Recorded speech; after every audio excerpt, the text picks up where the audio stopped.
worked on the Republican staff of this very committee for several years under both Chairman Darrell Issa and Jason Chaffetz. In this report, the special counsel describes, and I quote, persistent, notorious, and deliberate Hatch Act violations, end of quote. This report explains how Ms. Conway violated the law dozens of times by using her official position to criticize Democratic candidates and support Republican candidates. I should not have to say this, but obviously that is against the law. It is against federal law. Unfortunately, this was not the first time the special counsel informed the president that Ms. Conway violated the law. In 2018, special counsel sent President Trump a report finding that Ms. Conway violated the Hatch Act twice. Yet, the president took no disciplinary action against her. Instead, with the president's full support, Ms. Conway has engaged in an astounding show of defiance by increasing the frequency of her illegal activity and disparaging the law itself. On May 29, 2019, she answered a question from a reporter about her violations saying, and I quote, blah, blah, blah, end of quote. She then stated dismissively, and I quote, let me know when the jail sentence starts, end of quote. Ms. Conway is apparently comfortable escalating her violations and her defiance because she knows President Trump will not take any disciplinary action against her. The president stated during an interview with Fox News, and I quote, no, I'm not going to fire her. I think she's a terrific person. She's a tremendous spokeswoman. She's been loyal. End of quote. This is not a question of whether somebody is a terrific person. It's not a question of whether they are a tremendous spokesperson. It is not a question as to whether they are loyal. It is a question of whether they obeyed the law, period. Now things are getting worse. In response to the special counsel's report, the White House and Ms. Conway have gone on the offensive by arguing that the Hatch Act does not even apply to her. Tell that to all the other federal employees that have to adhere to this law. In a letter to special counsel on June 11th, the White House counsel claimed there were no violations, quote, even assuming that the Hatch Act applies to the most senior advisors to the president in the White House, end of quote.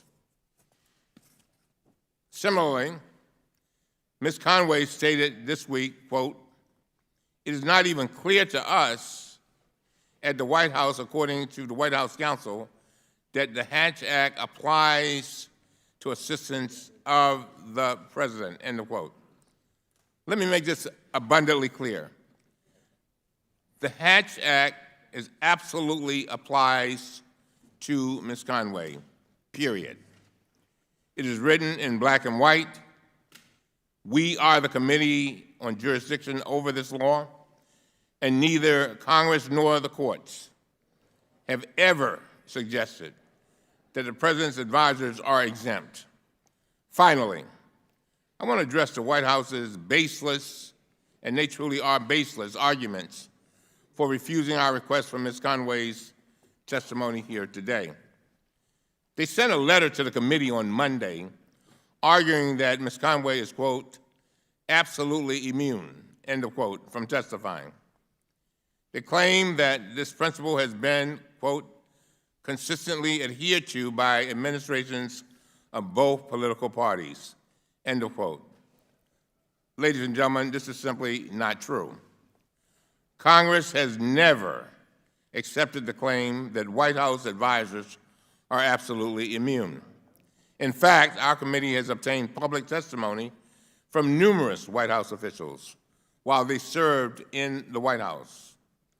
These include multiple White House counsels, the deputy counsel to the president, an associate counsel to the president, a deputy assistant to the president, and the director of the White House Office of Security. In the case of Ms. Conway, the White House's arguments have even less merit. We're not asking about any conversations she had with the president, and we're not asking about any advice she gave to the president. Here we have a clear-cut case of a federal employee violating federal law over and over and over again. We have video of that same federal employee mocking the law itself and claiming it does not apply to her. And we have the White House asserting that Congress may not question this employee, may not investigate her repeated violations, and may not conduct oversight relating to the legislation that we on this committee passed. This is the opposite of accountability. It is contrary to our fundamental system of laws in this country. Again, nobody is above the law, not even Ms. Conway. For these reasons, we will hear from our ranking member. We will hear Special Counsel Kerner's opening statement, and then we will pause this hearing so the committee members can vote on a subpoena to compel Ms. Conway's appearance at a hearing later today. With that, I will yield to the distinguished ranking member. Mr. Chairman, the report from the Office of the Special Counsel is outrageous, it's unprecedented, it's unfair, and it's just flat out wrong. We should be honest. The reason we're here today is Mr. Kerner got his feelings hurt. He told that to the White House counsel's office. He said he took great offense to Ms. Conway's response, and that's why he rushed the report and only gave the Ms. Conway 16 hours to respond. Mr. Kerner felt slighted. Ms. Conway didn't pay enough attention to him in his office, and you know why she didn't? Because the allegation is ridiculous. Let's be clear about the Hatch Act. Federal employee can't come to work and hand out partisan literature, can't come to work and hand out yard signs. Federal employee can't come to work and raise funds for a candidate or pressure subordinates to support a particular political party, but a senior advisor to the President of the United States can sure as heck go on cable news shows and answer questions. David Plouffe did it, David Axelrod did it, John Podesta, they all did it for President Obama, but now that it's a strong-willed Republican helping President Trump, oh, can't have that. Can't have that. All of a sudden, nope, got to stop that. Mr. Kerner and the Office of Special Counsel felt slighted. They also felt pressured. Again, he said it. He told the White House counsel he felt pressured by the left-wing political organization that filed the complaint, same left-wing political organization that raises tons of money by attacking President Trump and his administration. They felt slighted, they felt pressured, so they were unfair. In the Obama administration, Hilda Solis, Mr. Castro, and Josh Earnest were all found to have violated the Hatch Act. OSC didn't recommend they be fired. For some of those people, didn't even issue a public report. Americans hate unfairness, and they know it when they see it. They also hate double standards. By the way, you know what else a federal employee can't do? You know what else they can't do? They can't target people for their political beliefs. Remember this just a few years ago when the IRS systematically targeted people because they had different political persuasion? Federal employees can't do what Lois Lerner and the IRS did when they targeted Tea Party groups, when they applied one standard to their ideological friends, but a different standard if you were conservative. And here's the irony. Office of Special Counsel seems to be doing the same thing to Ms. Conway. Democrat political group who filed the complaint, and the OSC, they don't like what Ms. Conway is doing. They don't like the fact she's conservative. But you know what? It's not even really that. It's not even really that. The IRS really didn't target Tea Party groups because they were conservative. You know why they targeted them? Because they were effective. And that's the same thing we see in play here. Ms. Conway is being targeted not just because she's a conservative, not just because she's in the Trump administration, but she's being targeted because she's good at what she does. And that's why this should not stand. And the idea that the Democrats are going to now subpoena her is just ridiculous. They're going to do it because she does her job so well. That's why we're here. And I hope in the next few hours that we can get the truth out about the Hatch Act and really expose the motives that drive this whole darn thing in the first place. And with that, Mr. Chairman, I yield back. Very much, Mr. Kerner. Now I would like to welcome our witness, the Honorable Henry J. Kerner, Special Counsel, Office of Special Counsel. If you would please rise and raise your right hand, I will begin by swearing you in. Do you swear or affirm that the testimony you are about to give is the truth, the whole truth, and nothing but the truth? So help you God. You may be seated. Let the record show that the witness answered in the affirmative, and I want to thank you for being here. Mr. Kerner, I remind you, since you're familiar with the hearing room and being in these settings, the microphones are very sensitive, so please speak directly into them. Without objection, your written statement will be made a part of the record.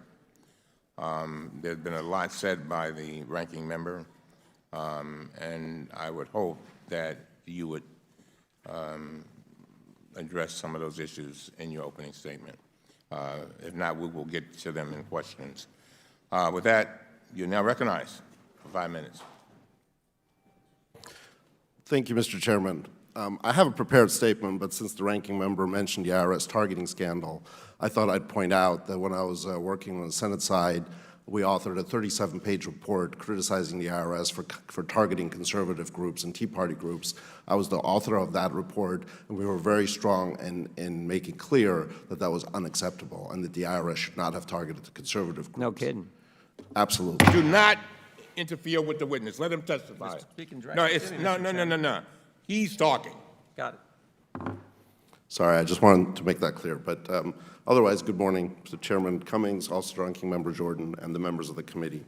Thank you for the opportunity to appear before this committee to discuss the important work of OSC's Hatch Act unit. I'm proud to be here representing OSC, and I'm especially pleased to be back before this committee where I started my federal career.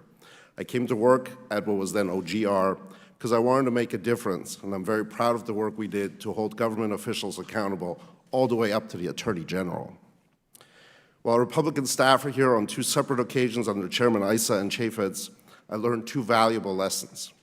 One, the importance of accountability, especially of high government officials. And 2, treating everybody the same, holding the little guy to the exact same standard as those who are part of the politically well-connected class.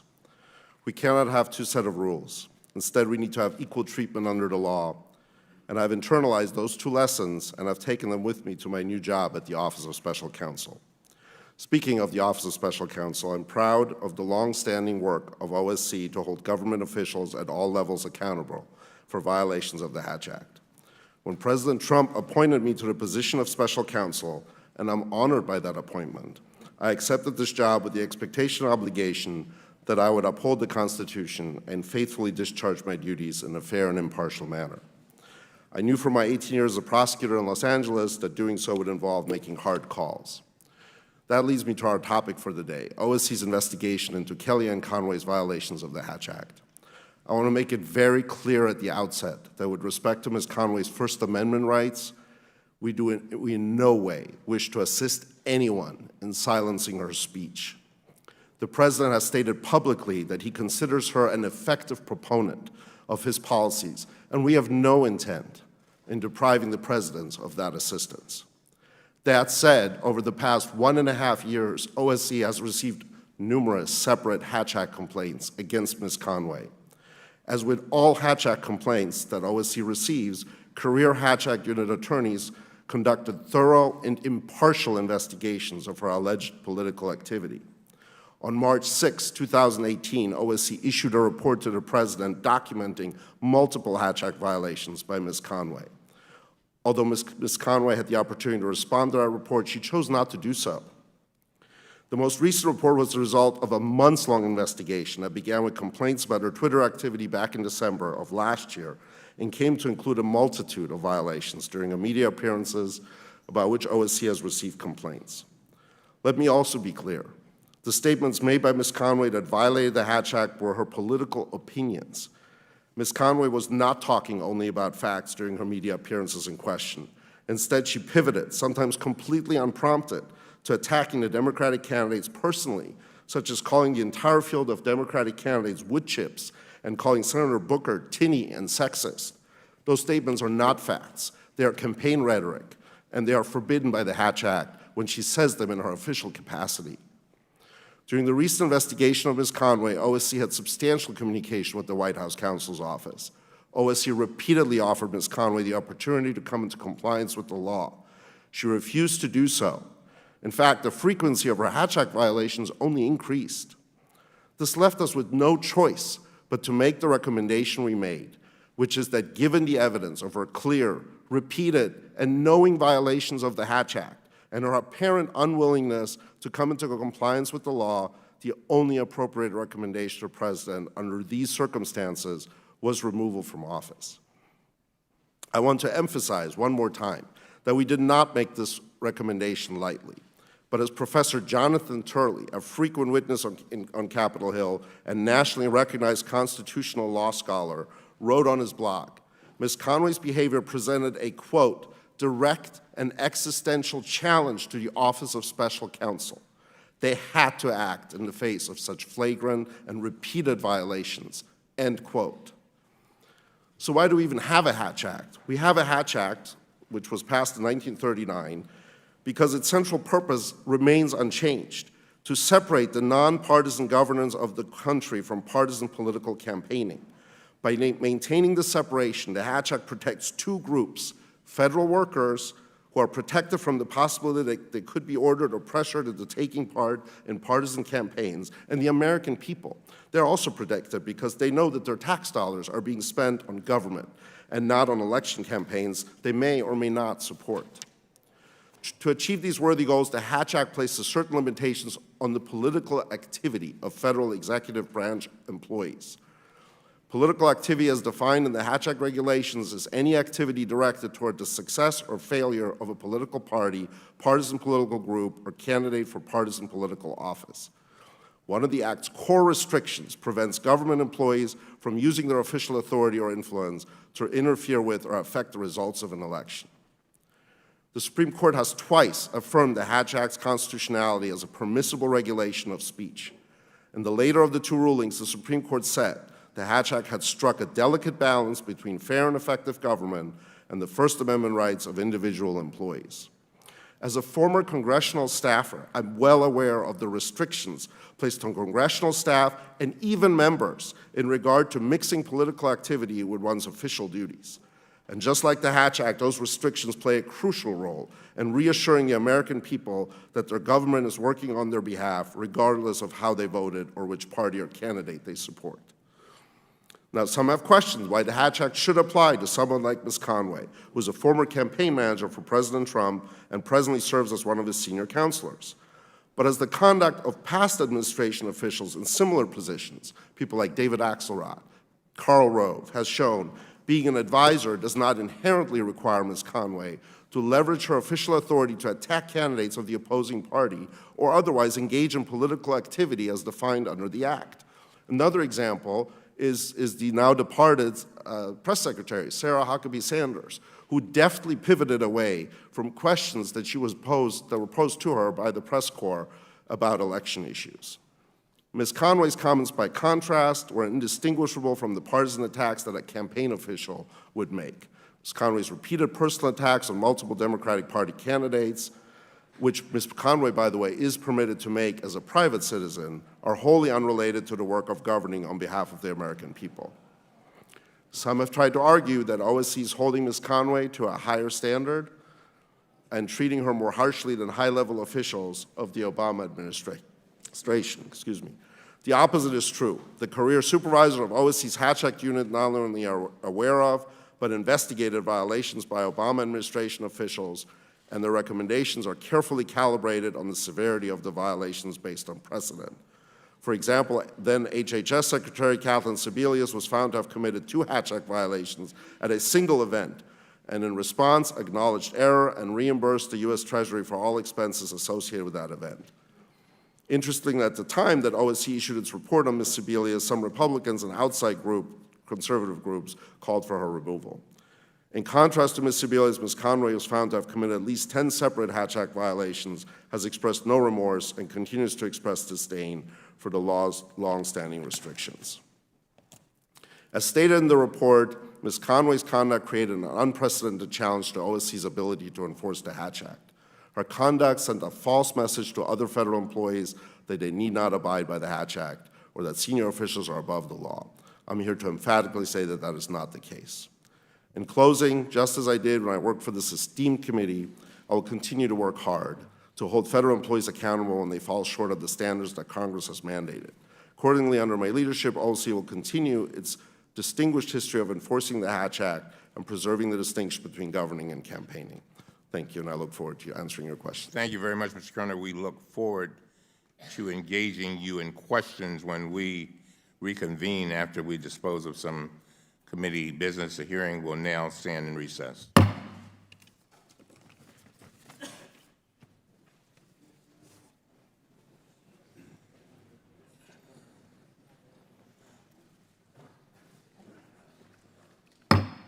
The committee will come to order. Without objection, the chair is authorized to declare a recess of the committee at any time pursuant to Committee Rule 5 and House Rule 11. The chair may postpone further proceedings today on the question of approving any measure or matter or adopting an amendment for which a recorded vote for the yeas and nays are ordered. Now, pursuant to notice, I call up a subpoena resolution to compel the appearance of Kellyanne Conway to testify before this committee. The clerk will report the resolution which was distributed in advance. A resolution offered by Chairman Elijah E. Cummings authorizing issuance of subpoena related to the Hatch Act. Without objection, the report is considered read and open to amendment at any time. The chair recognizes himself to offer an amendment in the nature of a substitute. Copies of the amendment have already been distributed and are on the dais. The clerk will report. Amendment in the nature of a substitute to a resolution offered by Mr. Elijah E. Cummings authorizing issuance of subpoena related to the Hatch Act. Without objection, the amendment is considered read and will serve as the base text for the purposes of amendment. I now recognize myself for a brief opening statement. I've already addressed these issues by my opening statement, so I will be extremely brief. Our committee has jurisdiction over the Hatch Act. I personally have worked across the aisle to amend this very important law several times over the past decade. The Office of Special Counsel has found that Ms. Conway violated the Hatch Act dozens of times. Let me repeat that, dozens of times, and has recommended that the President fire her. But he refuses to do so. In fact, he refuses to take any disciplinary action against her. Keep in mind, we have over 2 million federal employees who adhere to the Hatch Act every day. Nobody is above the law. The committee sought her voluntary testimony today. We wanted to hear from her directly. She's a public official who we pay, by the way, who has been accused of wrongdoing, and she refused to explain herself to the Office of Special Counsel. Regrettably, Ms. Conway did not appear here today. The White House sent us a letter on Monday claiming she is, and I quote, absolutely immune, end of quote, from congressional testimony, even if she's violating the law.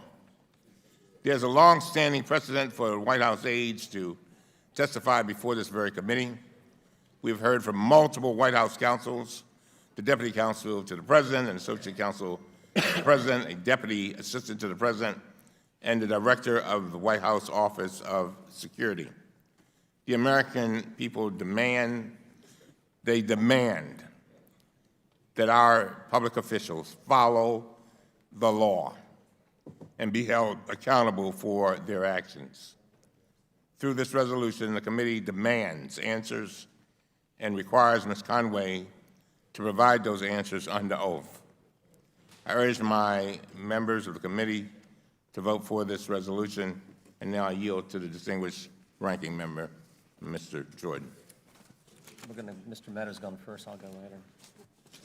I yield to Mr. Meadows. Thank you, Mr. Chairman. Mr. Chairman, this subpoena, one, is not necessary, and quite frankly, it's not following the law. I can tell you that what we have here is a political spectacle, and we're talking about keeping politics out of government.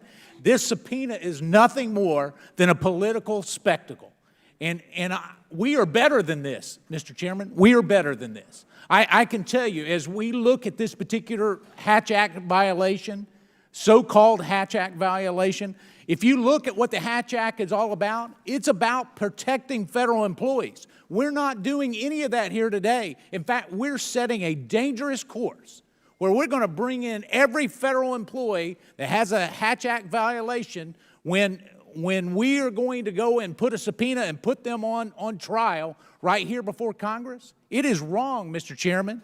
And I can tell you that if you look at what the Hatch Act is all about, it is not about Kellyanne Conway and her speech. Because if we're going to have the same standard, let me just tell you, there is ethical complaints about every single member of Congress that does some kind of TV hit here in the Capitol where they start to talk about it.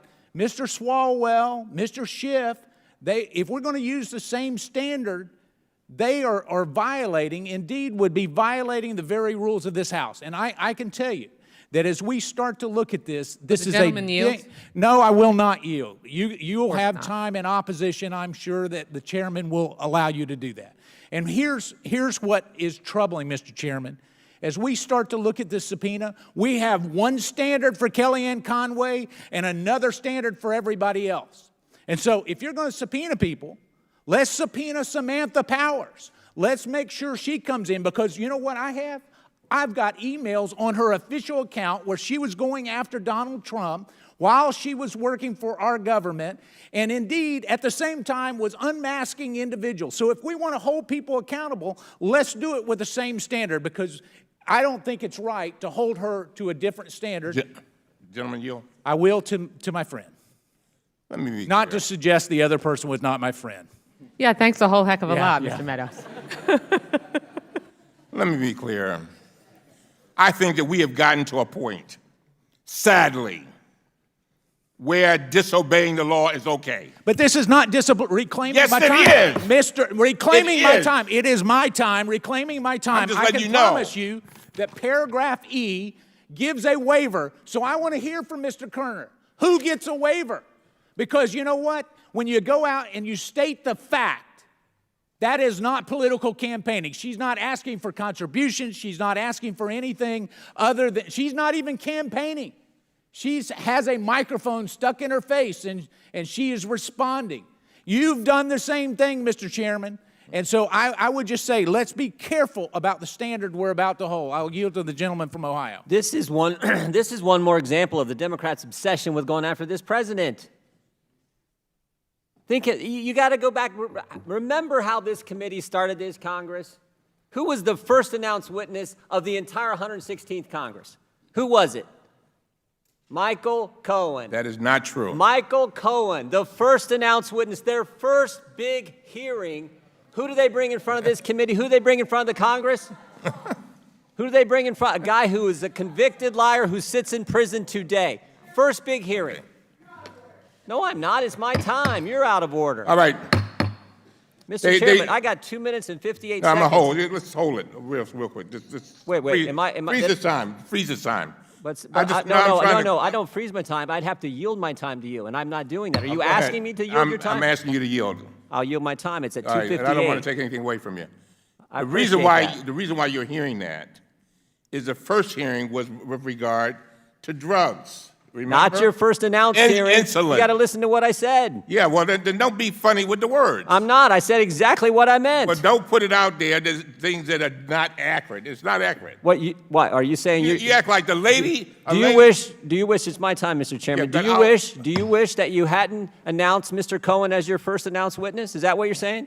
Oh God. All right. All I'm saying is your first announced witness, your first big hearing, is a guy who sits in prison for lying to Congress. And when he came here, he lied again. And now today,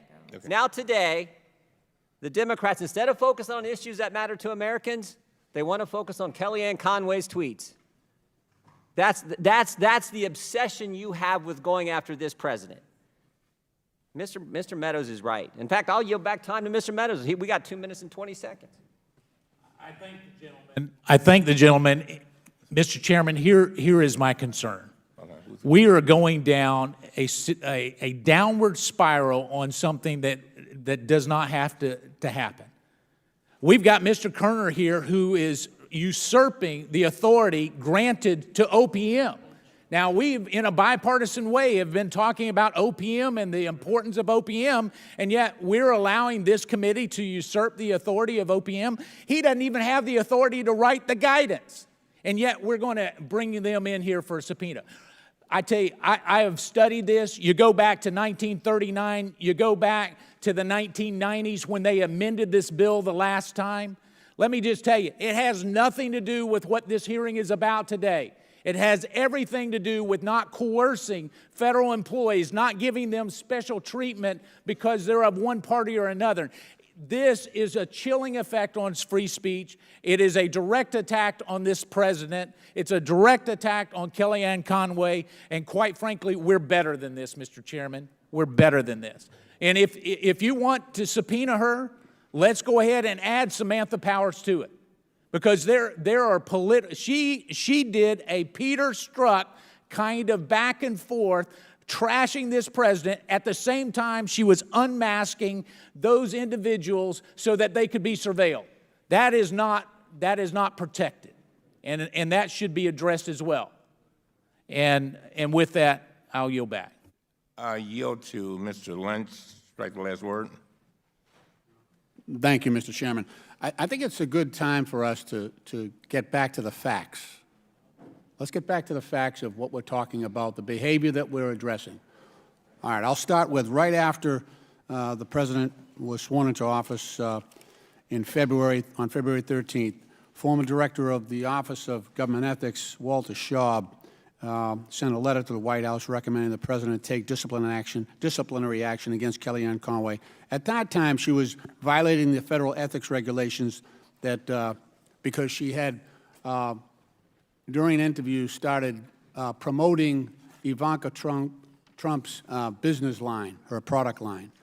Then later on, in March of 2018, Ms. Conway gave a couple of interviews in support of the Senate candidate Roy Moore, leading right up to the Alabama 2017 special election. So that's actively promoting a specific candidate as a federal employee. Then leading up to the 2018 midterm elections, Ms. Conway tweeted out requests for people to vote for 15 candidates. 15 specific candidates, vote for these people as an elected official, as part of the President's campaign. OSC declared that there were at least 15 violations during this time period. In December of 2018, Ms. Conway did not take OSC's advice and posted another series of tweets disparaging Democratic presidential candidates in the spring of 2019. So Ms. Conway has been continually defiant in face of OSC repeated warnings. And we are trying to treat her the same as everyone else. If you look at what happened with Sebelius, you look at what happened with Mr. Castro, both part of the Obama administration, you saw that they had to cease and desist from that activity, and they had to reimburse the government. We just pulled in 2 postal workers during the last election in Ashtabula, Ohio.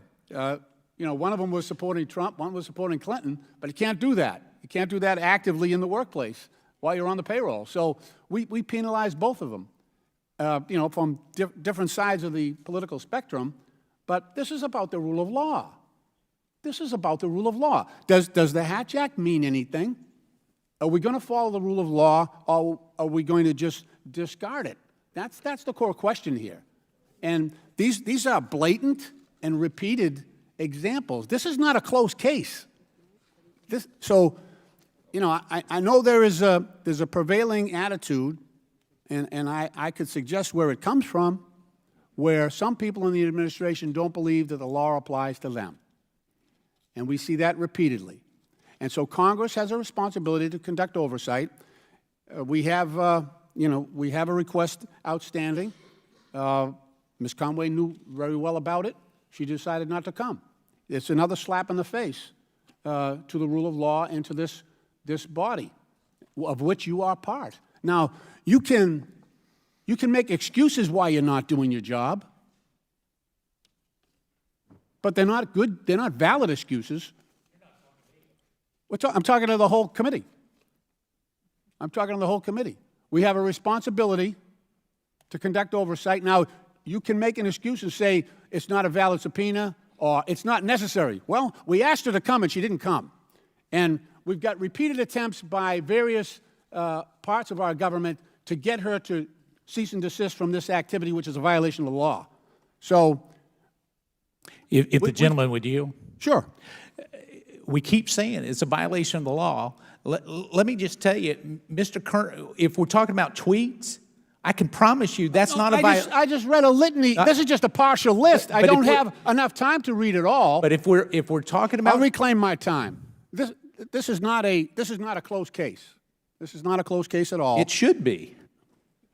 If we bring in and suspend, we suspended 2 postal workers in the workplace talking to their coworkers, pushing a political candidate within that small workforce. Here we have special counsel to the president on national TV pushing certain candidates, or on social media giving out a list of candidates that she wants people to vote for in the middle of an election.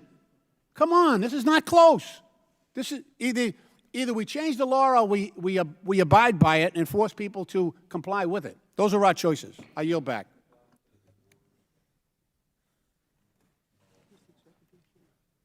Ms. Presley. Well, I want to thank our chairman for his leadership and for his consistently demonstrated professionalism and decorum in the face of what I consider to be unfounded and completely unfair accusations questioning the character and the integrity and the intention of this committee. Patience is a virtue, and I guess I don't have it, but I'm grateful that you do. I thank you, Mr. Chair, for your leadership. I support this resolution, which will show the committee's support for a subpoena that will require Kellyanne Conway to testify before us. As to our colleagues across the aisle who feel that this is a violation of freedom of speech, instead of appearing before this committee, Ms. Conway appeared on Fox and Friends. She appeared on Fox and Friends. So she is consistent with a contempt, a disdain, and evading and obstructing, a stonewalling over and over again by this administration. So how is it a violation of freedom of speech when she appeared on Fox and Friends and said, quote, "They want to put a big roll of masking tape over my mouth, but we sure as hell heard her loud and clear on Fox and Friends." And yet, so this committee is not trying to silence Ms. Conway. We believe the American people should hear from her. We have offered her a platform to explain herself, and she did not show up. Back in March 2018, OSC issued its first report detailing Ms. Conway's Hatch Act violations. And during that investigation, OSC tried to engage Ms. Conway several times. And despite repeated attempts, Ms. Conway never responded to OSC. After concluding that investigation, but before issuing the report to the president, OSC provided Conway yet another opportunity to respond to the report. Again, she never engaged with OSC and never provided a response to OSC's report. Ms. Conway ignores OSC, ignores the Hatch Act, and now is ignoring the committee. This is completely disrespectful to us as a co-equal branch of government that she is not showing up here. The committee has no choice but to issue a subpoena. I support the leadership of this chair and this resolution. Would my friend yield? Over here. I yield. Thank you. Let me just say, this is not a matter of quibbling. And unlike the statement of the ranking member, this is not some obsession about the president. This is the rule of law. We have in front of us a report from a Trump-appointed official who was a former staff member of this committee on the Republican side. He's not a partisan. He's not some wild-eyed liberal. He's doing his job. And repeatedly, after being cited for willful violation of the law, a law that's not trivial, a law that's been upheld by numerous Supreme Court rulings as a fair balance between the need to restrict overt political activity in the workplace and the First Amendment rights of federal employees on the other hand. If we take no action, which apparently is what the ranking member and my friend Mr. Meadows want us to do, every federal employee, 2 million, are going to say, you've just embraced a double standard. I can be hauled up for political activity, but if you're the president's favorite, you can thumb your nose at the law. Final point. We're here because of unique circumstances. We have never seen a report like this before. This is not the same. This is actually an extraordinary document calling to account a woman who refuses to be taken to account. She has her own rules, and she is being enabled to pursue those own rules by the President of the United States in violation of the law. Let's be very clear about that. This is not the same. And she has willfully thumbed her nose at the process, at OSC, and at the law itself, and now, as Ms. Presley points out, the Committee of Jurisdiction. We cannot allow that to stand. Failure to endorse this subpoena and to subsequently enforce it is enabling violations of the law on a selective basis, and I took an oath, and I will not violate that oath. I will support the subpoena, and I thank my friend for yielding. There being no further debate, question now occurs on the amendment in the nature of a substitute. All those in favor signify by saying aye. Aye. All those opposed, no. No. The ayes have it, and the amendment in the nature of a substitute is agreed to. The question now occurs on agreeing to the resolution. All those in favor say aye. Aye. Those opposed, no. No. The ayes have it, and the resolution is agreed to. We'd ask for a recorded vote on that, Mr. Chairman. I can't hear you. We'd ask for a recorded vote. All right. Roll call is ordered of approving the resolution to subpoena Ms. Conway. The clerk will call the roll. Mr. Cummings? Aye. Mr. Cummings votes aye. Ms. Maloney? Aye. Ms. Maloney votes aye. Ms. Norton? Yes. Ms. Norton votes aye. Ms. Clay? Mr. Clay? Mr. Clay votes aye. Mr. Lynch? Aye. Mr. Lynch votes aye. Mr. Cooper? Aye. Mr. Cooper votes aye. Mr. Connolly? Aye. Mr. Connolly votes aye. Mr. Krishnamurthy? Aye. Mr. Krishnamurthy votes aye. Mr. Raskin? Aye. Mr. Raskin votes aye. Mr. Ruda?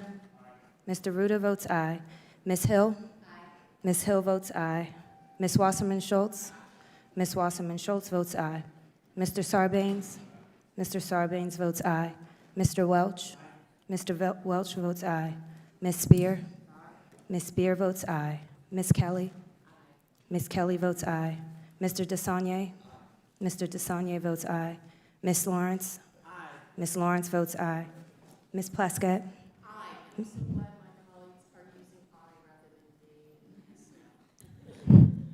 Ms. Plaskett votes aye. Mr. Khanna? Mr. Khanna votes aye. Mr. Gomez? Mr. Gomez votes aye. Ms. Ocasio-Cortez? Ms. Ocasio-Cortez votes aye. Ms. Presley? Ms. Presley votes aye. Ms. Tlaib? Ms. Tlaib votes aye. Mr. Jordan? No. Mr. Jordan votes no. Mr. Amash? Yes. Mr. Amash votes aye. Mr. Gosar? No.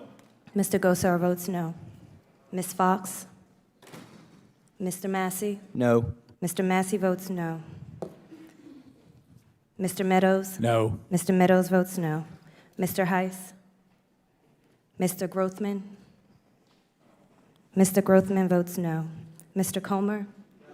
Mr. Comer votes no. Mr. Cloud? Mr. Cloud votes no. Mr. Gibbs? Mr. Gibbs votes no. Mr. Higgins? No. Mr. Higgins votes no. Mr. Norman? No. Mr. Norman votes no. Mr. Roy? No. Mr. Roy votes no. Ms. Miller? No. Ms. Miller votes no. Mr. Green? No. Mr. Green votes no. Mr. Armstrong? No. Mr. Armstrong votes no. Mr. Stubbe? No. Mr. Stubbe votes no. How is Ms. Fox recorded? Ms. Fox is not recorded. Ms. Fox votes no.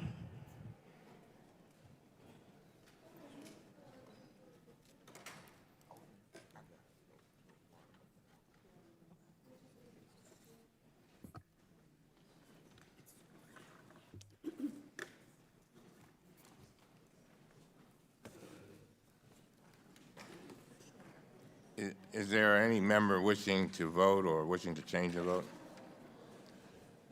The clerk shall report the vote. On this vote, we have 25 yeses and 16 noes. The resolution is approved. The motion to reconsider is laid upon the table. Staff is authorized to make any technical and conforming changes. There being no further business, the markup stands adjourned. The hearing will now reconvene. Will we get Mr. Kerner up here? Where is he?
I want to thank all the members for being here. As soon as Mr. Kerner gets to the table, we will start the questioning.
Committee will come to order. Mr. Kern, I want to thank you and the hardworking career experts at the Office of Special Counsel who spent many months doing a thorough and careful investigation. I understand your recommendation to President Trump that Kellyanne Conway be removed from office was not made without careful consideration. I want to play a clip from a phone interview President Trump did last Friday on Fox and Friends responding to OSC's report. Play the clip, please. Mr. President, you're not going to fire her? No, I'm not going to fire her. I think she's a terrific person. She's a tremendous spokesperson. She's been loyal. She's just a great person. I would certainly not think, based on what I saw yesterday, how could you do that? They have tried to take away her speech, and I think you're entitled to free speech in this country. Right, yeah, they just say if you're working for the White House, you shouldn't be involved in criticizing other candidates.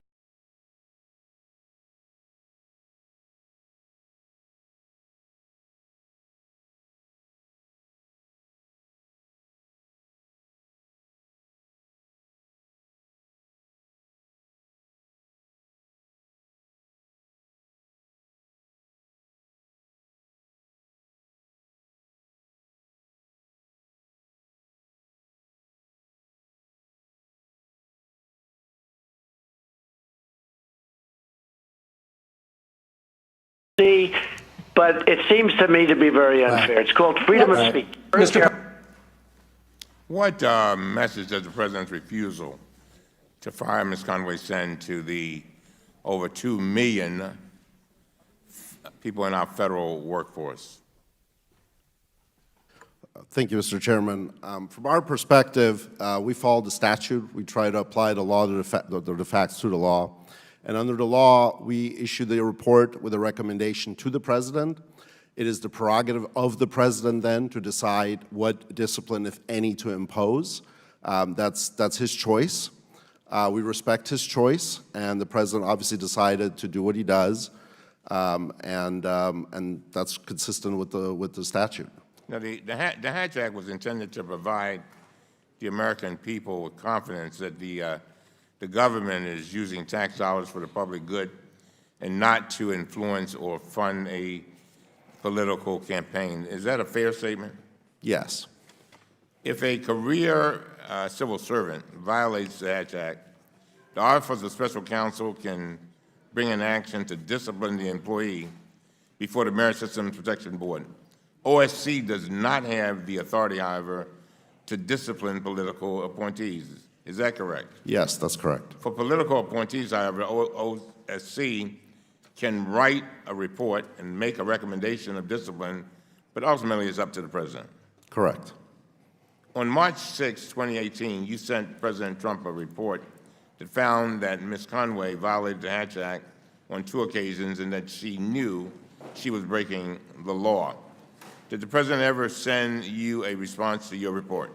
No, I don't believe so. Are you aware of whether President Trump took any action to discipline Ms. Conway after your first report? Ms. Conway mentioned in a couple of appearances that she may have been counseled, but we are not aware of any particular discipline, no. Now, White House spokesperson Hogan Gidley released a statement to the press in response to your first report, and he said this: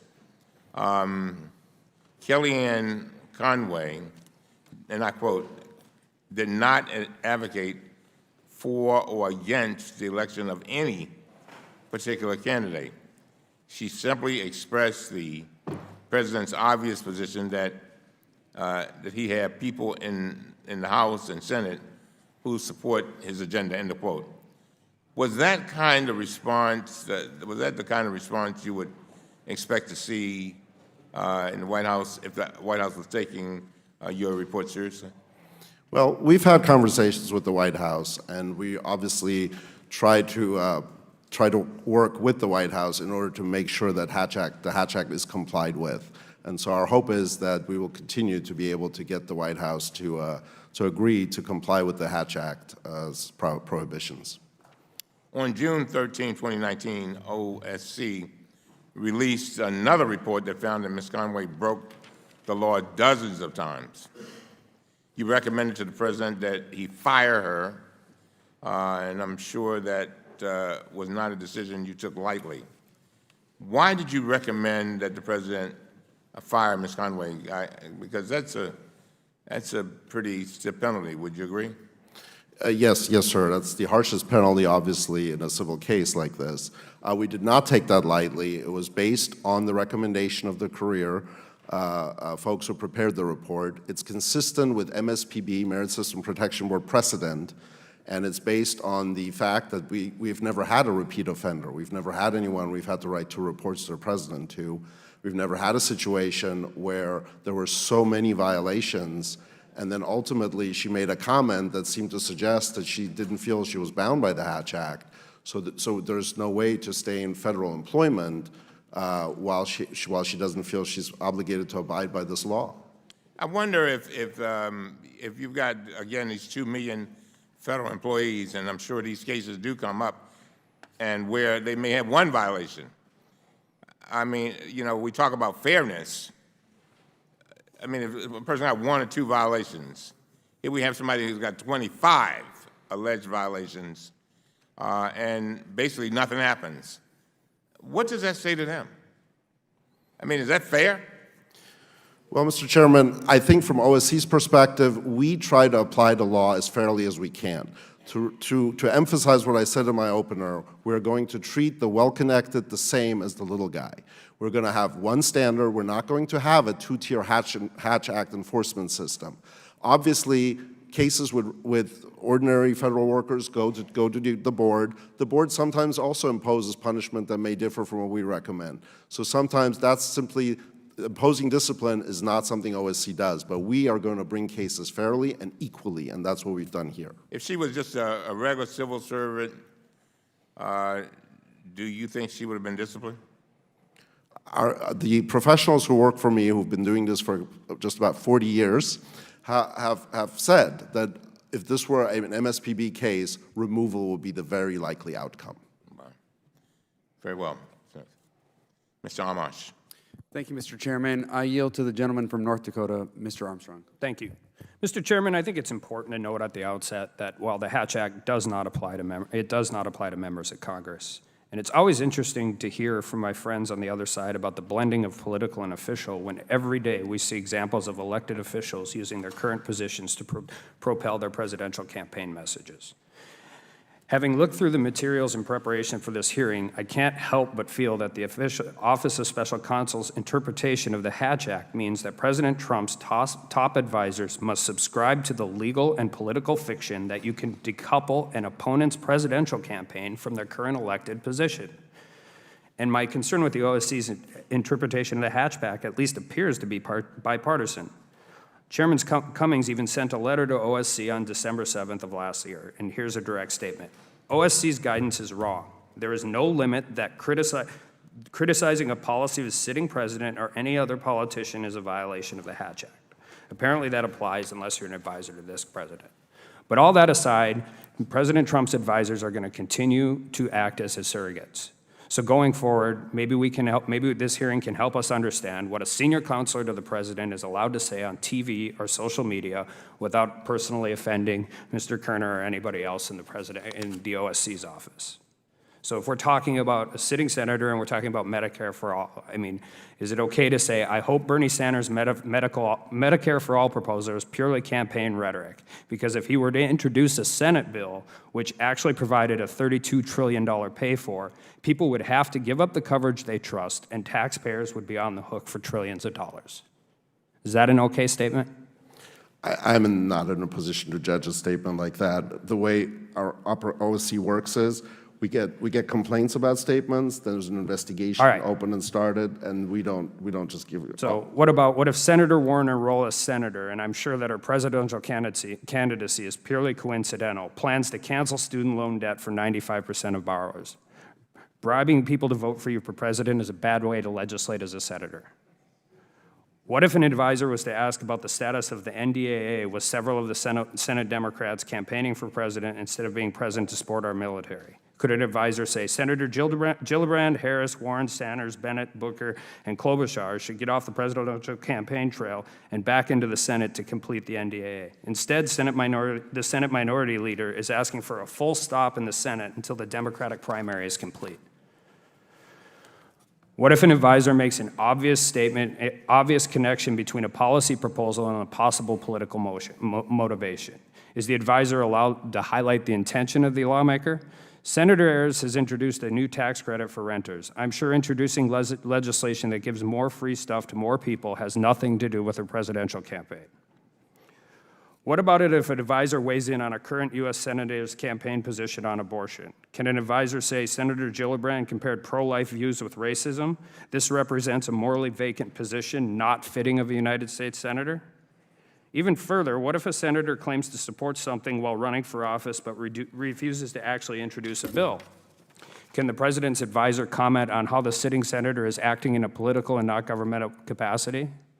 Or what about this? Senator Gillibrand, in her role as senator and not as a candidate for president, has introduced legislation to eliminate pesticides from school lunch programs, demonstrating her misunderstanding of science and production agriculture. I'm sure it's just a coincidence that it happened right around the same time it was mentioned in a campaign speech. But if she wants to check with the former First Lady, I'm sure she will find out that rural America doesn't really like the Senate or the White House interfering with school lunch programs. Can the president's advisors ask if Senator Elizabeth Warren introduced a bill that would make same-sex couples eligible for a retroactive tax refund? However, she has not supported a retroactive credit for other filers who would have a lower rate due to the recent tax cuts. This demonstrates that she is acting in the best interest of her political base and not in the best interest of the average citizen. In closing, Mr. Chairman, I request unanimous consent to enter into the record the front page of the OSC website, which as of this morning features a prominent link stating OSC finds Kellyanne Conway repeatedly violated the Hatch Act, recommends removal from federal office. The argument that this OSC is apolitical holds no water. OSC has routinely targeted this administration and not given even-handed consideration. Without objection, so ordered. And with that, I yield back. Very well. Mr. Conway. Thank you, Mr. Chairman, and welcome, Mr. Kerner. Thank you. I feel a little bit like the image of Diogenes with his lantern trying to find one honest man in town when it comes to my Republican friends and holding the Trump administration accountable. I mean, my Lord, what happened to the passion of the Obama years? It's actually a marvel to behold. But maybe Diogenes found an honest man in you, Mr. Kerner. Now, remind me of your political affinity. Are you a liberal Democrat from, I don't know, New York? No, sir. What are you? Well, Do you mind my asking? Sure. I consider myself a conservative Republican. I voted for Ronald Reagan. It was my first vote for president. Oh, my Lord. Or it was cool to vote for Ronald Reagan. I came to D.C. in 2011 when Chairman Issa took over because I believed in good government. You worked for Darrell Issa? I did work for Darrell Issa, yes. Oh, do the horrors ever stop here? So you're not bringing to your job some kind of political bias against this president, is that correct? None whatsoever. And you're an Obama appointee, though, or you're a holdover, right? No, I'm a Trump appointee. President Trump appointed you? Yes, he did. Oh, my Lord. Well, gosh. So, presumably, being who you are, you would be inclined not to violate the law, not to ignore your duties, but you'd probably, if you could, you'd bend over backwards to counsel someone who was in trouble with the law that you're charged with enforcing to kind of right himself, herself, give them a little bit of a warning, a chance, so that it doesn't have to get to a level that it now is. Would that be a fair statement? Well, I wouldn't say bend over backwards. I do believe that it is my job, but in a nonpartisan way, to assist the administration in complying with all the laws. OSC generally enforces whistleblower laws and whistleblower retaliation. Right. So one of the things I'm really concerned about is to make sure that whistleblowers are protected. We do have a very robust effort to train people on Hatch Act, but it is not of a partisan reason. We have career professionals who do this who are not partisans whatsoever. Did you verbally counsel Ms. Conway, hey, you're crossing a line, don't do that? I have never spoken to Ms. Conway, but the White House counsel's office gave her numerous trainings. In fact, some that our career staff sent over their PowerPoints and other training materials on the Hatch Act, and specifically on using her official authority to influence an election, specifically on this violation. Your office has issued a report on this. Is that correct? We've issued 2 reports on this. Have you ever done that before with a White House official? No, we have never issued 2 reports on the same person. Never. Never. How old is your office? So 1989 is when we became independent. So since 1989, 30 years. 30 years. Okay.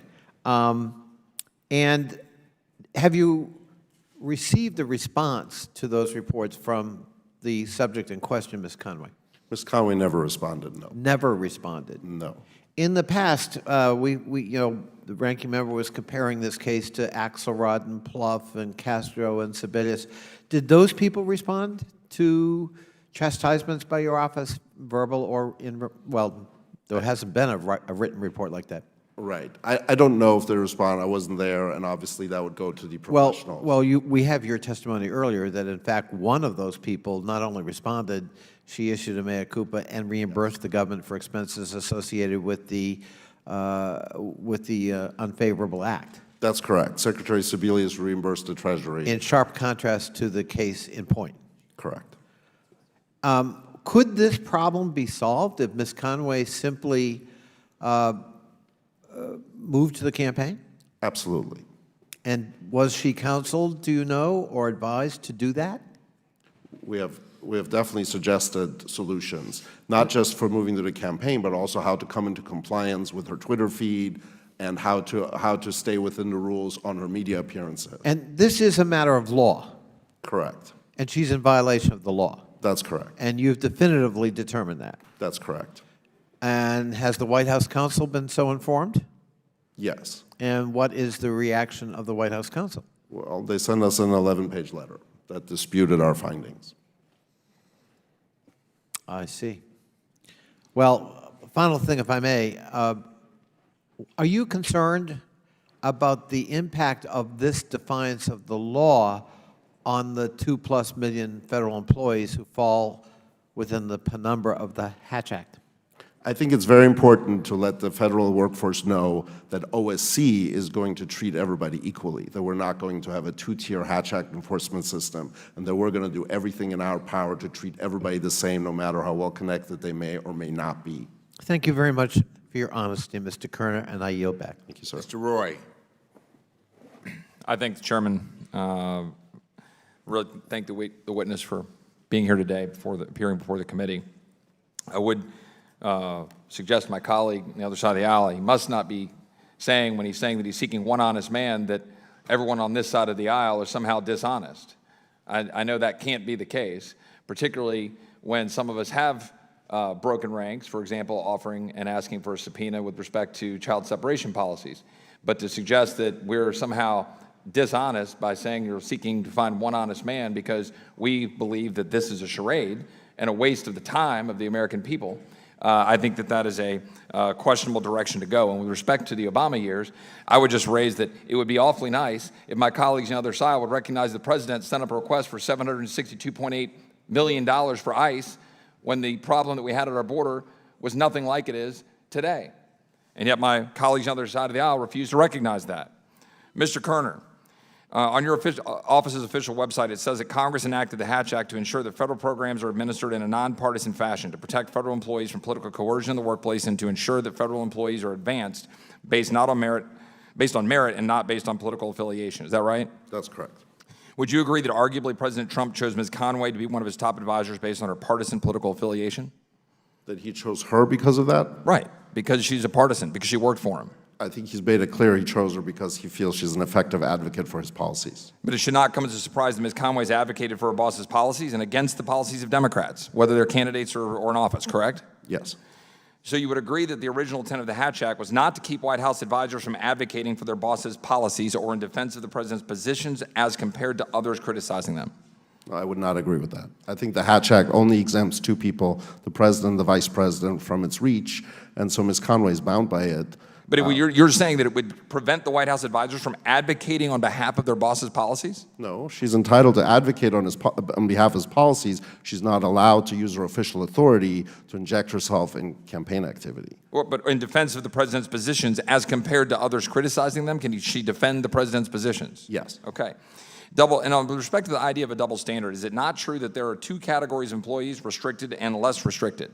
That's correct. Okay, so there is, in fact, two categories. So we do treat people differently depending on what their job is and what they're doing. But the enforcement's not different, so Yes, we don't treat people special. But we recognize there are differences, true or false.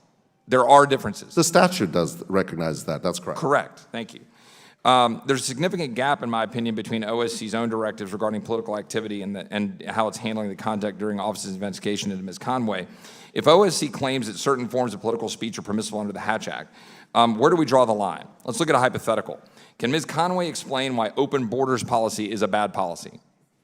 As I indicated earlier to the gentleman from North Dakota, I can't get into a specific stance. You can't say that whether or not she can advocate whether a specific policy choice is bad policy. I can say that she's allowed to advocate policy choices. Okay, thank you. Correct. Can she explain why a policy of not encouraging people to claim asylum when it is overwhelmingly is not found to be a credible claim under our laws by 88% is bad policy?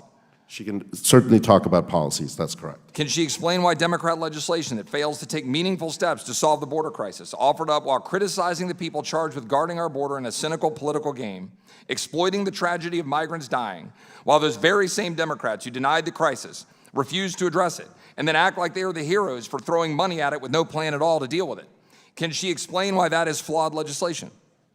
I just can't really comment on what the specific statement. But she could speak to the policy. She can absolutely speak to the policy. Can she explain why that legislation should be roundly rejected and defeated? Can she call for its defeat, the legislation? I believe she can comment on legislation. Can she criticize the Democrats as a group who failed to take the crisis seriously and allowed the crisis to get so bad that people are now dying? I think it gets very close to who the Democrats are, and once again... Wait a minute. She can't criticize Democrats as a class for failing to do this. She can talk about policy proposals when she starts to criticize people, including some who are running for office. So if you're a member of Congress and we're perpetually running for office every 2 years, we can't criticize a member of the White House staff, can't criticize a member of this body for roundly unserious policy suggestions and make that clear to the American people that that should not be followed and that that is bad policy? No, there's a couple other rules. First of all, even though you run every 2 years, the president declared the day he got elected that he's going to be running again. We did not deem him a candidate until later. So even though you're running every 2 years, if you choose, there's a date that we take for when you're actually like a declared candidate. So that's number one. Number two, as I indicated, absolutely, an advisor president can comment on policies. However, when you ask me talk about Democrats and people who are running potentially for office, it gets a little bit closer, which is why we have a very robust advisory function. The folks sitting behind me who are in the Hatch Act unit's permanent, nonpartisan officers, they advise, and they get questions just like you said. But point to me in the statute where it would say that the political advisor to the president can't comment about Democrats' bad policies, or if the president party was reversed, couldn't comment on Republicans' bad policies. Gentleman's time has expired. You may answer the question. Thank you. Thank you, Congressman. Then we'll be going to Mr. The statute specifically says she's not allowed to use her official authority, and she'd be speaking for the president in her official capacity in order to influence an election. So if she's talking about folks who are running, there are restrictions on what she can say about them. And that's why we have this very robust advisory opinion that allows people to know exactly what they're when all of Congress is running. Well, they're not running it all the time. Mr. Raskin. Thank you. Thank you very much, Mr. Chairman. Mr. Kerner, President Trump appointed you to this position, but that's irrelevant, of course, because you're a professional committed to the rule of law and you're governed by the Hatch Act itself. I want to ask you about the Hatch Act, because I've got 65,000 constituents who are federal employees. They've been told they cannot wear a button to work that says resist. They cannot talk about impeachment on the job. And the way I understand it is they can do whatever they want on their own private time in terms of electoral activity, but when they come to work, they're there to work, and they're not there to campaign for or against anybody. Is that a basic intuitive understanding of the statute? Yes, yes. Okay, so what you found with Kellyanne Conway was that she was actually intervening in the election by making comments about specific candidates. Is that right?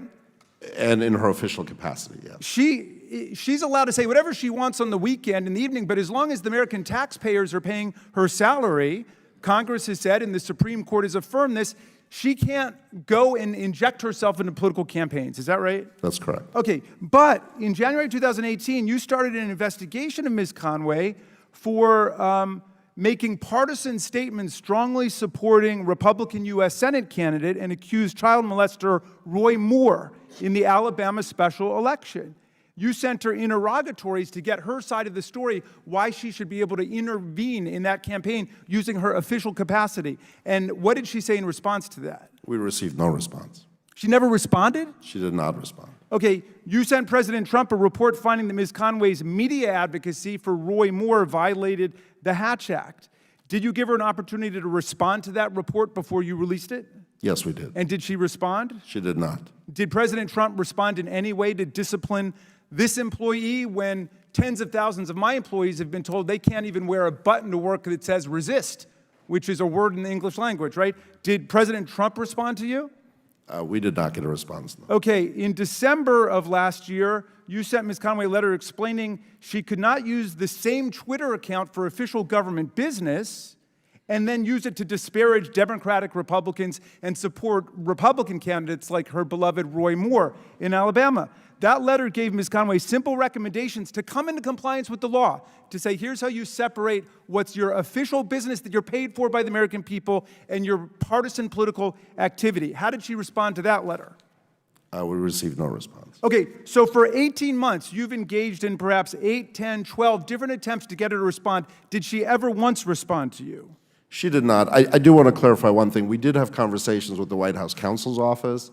So there were some, so on her behalf, if you will, so there were some back and forth in that regard, but we never heard from her directly. Ms. Conway seemed to ridicule the enforcement of the Hatch Act, as the chairman stated. On one occasion, she had the audacity to mockingly ask, let me know when the jail sentence starts. What message does that send to my constituents who are governed by the Hatch Act? And what message does it send to those postal workers who've been disciplined for violating the Hatch Act?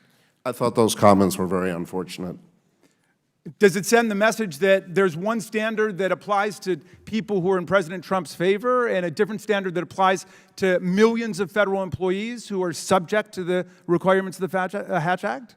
I think it sent the wrong message. It sent the message that the Hatch Act was not going to be evenly applied. Now look, we've heard some murmurings about freedom of speech from the other side of the aisle, which is unusual. So I want to pounce on the moment to say that's great that people are talking about freedom of speech. The Hatch Act has been twice challenged in the Supreme Court by unions for working people saying we should be able to express ourselves politically at work. And generally, our colleagues say, no, that's not the case. We want a straitjacket on your political speech at work. But the Supreme Court has upheld the Hatch Act. When you discipline employees, do you allow constitutional arguments to take place? Can people make a free speech argument before? Sure. When we take a case to the MSPB, they can make whatever argument they would like. It's just like a regular proceeding. All right. And we just haven't heard anything from Ms. Conway about why the line should be drawn differently from her than it's been drawn for everybody else. You know, I've got to say, her contemptuous defiance of your board and you as the director of it is unacceptable and intolerable. Her contemptuous defiance of this committee is unacceptable, and I hope we're going to render this subpoena quickly. And I just want to say the message should go out to all of the employees in the White House. If you act in contempt of the American people in Congress, we will find you in contempt of the American people and of Congress. I yield back, Mr. Chairman. Ms. Miller. I'm going to switch, Mr. Massey. Oh, Mr. Massey. Thank you, Mr. Chairman. Mr. Kerner, you're not saying that Kellyanne Conway couldn't say any of the things she said, right? She still has the First Amendment. She Correct. can say whatever she wants. In fact, correct. you agree that she can say all of those things. There's a legal way she could say all of those things. Correct. What you've taken offense with is the manner in which she said them. You said she's violated the Hatch Act. What are the determinants that you and your staff behind you use in deciding whether somebody's speech is their first exercise of their First Amendment right or a violation of the Hatch Act? What are some of the factors that go into that? So the way I understand it, obviously I don't conduct the investigation, it's done by the professional staff, but from what I understand is they look at, is the person speaking in their official authority, in their official capacity? And what factors would go into that? Is she introduced as counselor to the president? Is she speaking on the White House lawn? Is she in any other ways speaking on behalf of the president rather than, I'm Kellyanne, I just want to talk to you about what I think? So once that's done, and a lot of these appearances you will see, she's introduced as counselor to the president. She's speaking for the president, so it's in her official capacity. What about the time she says it? Mr. Raskin said to you in a question, she can say whatever she wants on the weekend and in the evening, and you said correct. Well, I thought there was more to that question. There was a little more to that question. I thought the implication was in her own capacity. Do you ever take into account the time at which something is said? I'm sure our Hatch Act unit does look at when things. What time does your Hatch Act unit show up to work? I'm sure they work regular work hours. Like regular, for America, that might be longer than D.C., but in D.C., I understand it to be about 9 to 5? I think they stagger their time so people are available. So let's say from 7 to 6 or 7. When you worked in Congress, what were the hours here? They were usually 9 to 6 during session and 9 to 5 during recess. Okay, very good. Right. Well, I went and looked at the first 3 videos. I watched the first 3 videos of Kellyanne Conway talking in interviews on TV. And one thing I noticed in 2, I didn't get a chance to go through all of your examples, but in the first 3 you gave, 2 of them were not on government property. And in fact, all 3 of them were outside of the window of 9 to 5. There was one interview at 8:03 a.m., one at 8:44 a.m., and one at 10:17 p.m. I would hope Mr. Raskin might agree that somebody acting at 10:17 a.m. Will the gentleman yield? Yes, I would. I think you make an astute point. The question is whether she's operating in an official capacity representing the government or not. Reclaiming my time. So, Mr. Kerner, what would you use to determine if at 10:17 p.m. somebody is on their own time or they still belong to the taxpayer? Well, as the congressman just said, and also as my staff informs me, I should be clearer, the issue isn't time. Because Kelly... So she's on the clock all the time, 3 a.m.? Right. Okay, so what do you use to determine whether it's her time and her First Amendment or your time, the taxpayer? It all depends whether she's speaking on her own behalf or in an official capacity. And how do you know that? I'm speaking for the president. I'm the counselor of the president. Okay, so I watched those interviews. She didn't introduce herself as such. The interviewer put that on the screen or introduced her as that. Who gets to pick what goes on the chyron on the screen? Does Kellyanne Conway get to pick it? I think generally it's the producers. Yeah, it's the producer. Can she even see what's on the screen? I think she knows when she's there representing But she can't see what's on the screen. With all due respect to my friends Mark Meadows and Jim Jordan, who are in the Freedom Caucus, I've been introduced as a member of the Freedom Caucus. I am not in the Freedom Caucus. It shows up on the chyron. I don't get to pick that. I don't get to choose that. It is not her choice to pick that. So I would maintain that the first 3 examples you gave us are extremely poor examples. They were outside of the work window. She didn't get the chance to put what was on the chyron or to make it her opinion. And she didn't say what her title was. And I just think if you're trying to claim that all 24 hours of the day belong to the taxpayer, I think that's wrong. You're not affording her any place to express her personal opinion. And I think it's wrong. It's what makes this a sad pursuit because of the choices, the examples you've chosen. And with that, I yield back, Mr. Chairman. Could I just respond to one thing? Thank you. I understand the argument. I'm just looking at the first example. She's standing at the White House. She's introduced. Okay, what about second and third example? No, no, Where no. is she? Well, you said the She's three. at Fox Studios, right? But You're telling me that when she's at Fox Studios at 10:17 p.m., you own her time. I disagree. The issue is not about time. It's not even about who operates the Chiron. The issue is she talking about official administration matters? And if she's representing what the president thinks, what the president says, what the official position is, then she's bound by not Mr. Chairman, involved in the campaign. could he explain a way that she could do it legally? Well, I hope he'll explain it a little bit later. Right now, it's Mr. Just Ruda. looking for a legal way for her Right to now, exercise it is Mr. Ruda's turn, please, sir. Mr. Ruda. Thank you, Mr. Chairman. Mr. Kerner, thank you for being here today. And I just want to reiterate again, my understanding is you are a conservative Republican. Yes, sir. You voted for Ronald Reagan. Sure did. Is that a political statement? Reclaim my time. I voted for Ronald Reagan as well, and while I disagreed with some of his policies, I miss his integrity and character, especially in these days. But as in your position, you were appointed by President Trump, as we heard earlier. Is that correct? Right. Yes. So I just want to be very clear here. We have a conservative Republican who was appointed by a Republican president who delivered this report with how many violations? So there were 10 media appearances that we found there were violations, along with the Twitter account. So in total, how many violations? So 11, if you will. 11 violations. How many violations did you have under the Obama administration? You mean for the entire administration? Yes. If I may. At least with the senior aides, senior counselors. So on the cabinet members, there were 2 letters we sent on Secretary Sebelius and Secretary Castro. Obviously, there were some other allegations. Sure, and but within the cabinet, such. so how many in total for those 2? Just one each? One each. One each. So over 8 years, Yes. 2 violations, yet we have one person here in the first 2 years of this administration, slightly over 2 years, who has 11 violations. Is that correct? Yeah, well, 11 on this report and then 2 more on the first report. Okay.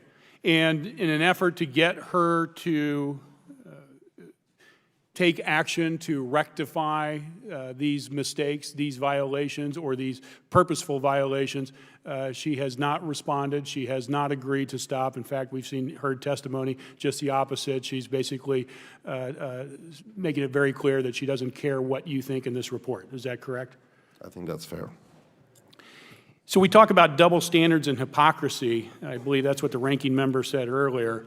And yet, I have here multiple quotes from the previous chair of this committee when the current minority was in the majority. And it's very clear when you look at what past Chairman Issa said, that demanding that these hatch violations of Obama individuals, that they be held accountable, some often demanding for their resignation or firing. Yet we see a completely different voice here today. And I applaud you for bringing to the office the integrity that it deserves, the nonpartisanship that it deserves. I know it's very difficult to do that in these times, and I thank you on behalf of the committee and America for doing the right thing. It's clear that this White House has systematically and pervasively interfered with and obstructed investigations undertaken by multiple independent agencies in government, including the offices of Government Ethics, Special Counsel Robert Mueller, Inspectors General, the Government Accountability Office, and now the Office of Special Counsel. And I think, if I recall correctly, you had stated that, I think I quote here, that the request from the White House that you withdraw and retract the report, your response was, quote, wholly inappropriate. These requests represent a significant encroachment on OSC's independence, unquote. Is that correct? Yes, that's correct. Do you stand by that quote today? Yes, Can I you do. elaborate on why you think it is so egregious that the White House has taken these actions? Sure. So OSC, while we're anchored in the executive, of course, we're an independent agency. And as an independent prosecutorial investigative agency, it's very important to preserve our ability to do essentially oversight over the executive branch. If the White House can ask for our files and do oversight over us while we're doing oversight over them, it really undermines our ability to be an independent force for the American taxpayer. And usually in these types of situations, you would see the conservative Republican appointed by the Republican president being attacked by the Democratic side of the aisle. But here we have just the opposite. You have the Democratic side of the aisle thanking you for your independence, while the Republican side of the aisle is questioning your independent analysis and conclusions that you made. And again, I want to thank you for your time today, and I yield back, Mr. Chairman. Thank you. Thank you very much. Ms. Miller. Thank you, Chairman Cummings and Ranking Member Jordan. Can an executive branch employee state the truth when asked on a TV interview? Can someone working for the president in the White House state the truth? Sure, of course they can state the truth. They just can't use the standard we talked about, use their official authority to influence an election or to talk about partisan politics. They just can't do that. They have to pivot away from that when they're employed, when they're in their official duties. Is the same staff permitted to offer opinions? For example, could Valerie Jarrett, who was a senior advisor to President Obama, similar to Ms. Conway, say something like, George Bush enjoys painting and running? I don't know enough of facts. Is he a candidate at that time? I just don't know. As president. How about an opinion on policy? For example, could Valerie Jarrett go on TV and say, former Vice President Dick Cheney is hawkish and a hardliner on foreign policy? I think comments on policy are allowed when they talk about someone who's running for office, a candidate, and they're done in their official duties. There are restrictions on that. Mr. Kerner, is Joe Biden creepy? Because in your letter to President Trump, you stated that Ms. Conway is not allowed to state that. However, I think we have all seen pictures where Joe Biden has acted inappropriately. Can she express her opinion about a former elected official? It's opinion. It's an opinion. I think the argument was made that she was just stating facts, and whether former Vice President Biden is creepy or not is not a fact. It's an opinion by Ms. Conway. In March, she stated, so there's a whole hot mess in the Democratic Party, beginning with right over the bridge here in Virginia. Mr. Kerner, I think we can agree that this is also a statement of opinion on policy. I have seen this statement backed up with fact and illustrated in policies like the Green New Deal, which would try to enact efforts to stop air travel altogether and inhibit cow emissions, as well as instituting a single-payer health care system which would take away Medicare from the elderly and make health costs skyrocket. My colleagues across the aisle want to get rid of the recently passed tax cut, which helped boost our economy. I don't know about you, Mr. Kerner, but this sounds like a hot mess to me. Mr. Chairman, I am so disappointed that we are wasting our time on this hearing today. We have a crisis right now, right here on our southern border. We had 144,000 immigrants cross illegally into our country in May alone. 144,000. We have lethal drugs flowing across a porous border. I know that for a fact in my state. They're killing our citizens. And my colleagues across the aisle have chosen to focus on the false Hatch Act allegations. That's pathetic. It's not as though 4 million jobs created since 2016, record low unemployment for African Americans and Hispanic Americans, and major tax reform is enough. No. In order to hide and distract from all of the great growth that's happening in our country, they have to hold these hearings with a singular goal: to impeach and impugn our president. It is disappointing that my colleagues across the aisle still have not accepted the results of the election that occurred nearly 3 years ago. And now at every turn they continue to divide our country and waste our time with these hearings instead of focusing on the real issues facing everyday Americans. I yield back my time. Ms. Hill. Thank you, Mr. Chairman. I ask unanimous consent to enter into the record a report from the Congressional Research Service called Hatch Act Restrictions on Federal Employees' Political Activities in the Digital Age. Without objection, so ordered. And I'd like to point out a couple of issues within that report that are addressed in response to a few of my colleagues' remarks. The first of which is that there is guidance issued by OSC that's described in this that was issued in 2015, which is clearly before the Trump administration, around the use of social media. And there are a number of things stated, which is that, let's see, we've got employees may not use their official authority to influence or interfere with or affect the result of an election, engage in political activity, activity directed at the success or failure of a political party, comment to a blog or social media site that advocates for or against a partisan political party, candidate for partisan political office, or partisan political group, may not use any email account or social media to distribute, send, or forward content that advocates for or against a partisan political party, candidate for partisan political office, or partisan political group. And within this same report, there's clarification for the exceptions to whom the Hatch Act applies, and it is around whether somebody is paid for by the Treasury or confirmed by the Senate, neither of which applies to Ms. Conway. So, Mr. Kerner, I want to thank you and your staff for this investigation and report. And the White House counsel wrote in his letter on June 11th, 2019, that the OSC's report finding dozens of Hatch Act violations by Kellyanne Conway was, and I quote, the product of a fatally flawed process, and that it, quote, raises serious concerns regarding OSC's current investigatory practices. Can you respond to that? Do you believe that it was a fatally flawed process? No, I do not. I think it went through the exact process we always use, which means cases are started via complaint. We're mandated by statute to investigate. The career, nonpartisan civil servants do that. They conduct a thorough investigation, including whatever information they need, and then they take appropriate action or recommend appropriate action. So there was nothing unique or different about the process you used to investigate allegations against Kellyanne Conway? No, other than the fact we already did that once. So there was we already had the fact that she was aware of the Hatch Act, because the first report lays out 6 or 7 different times where she was informed. So there was a little bit of it was a little quicker in terms of that. So the actual investigation of Kellyanne Conway's compliance with the Hatch Act was conducted by career staff in OSC's Hatch Act unit. How experienced are the independent professionals who conducted this investigation? So I like to call them the world's greatest experts on Hatch.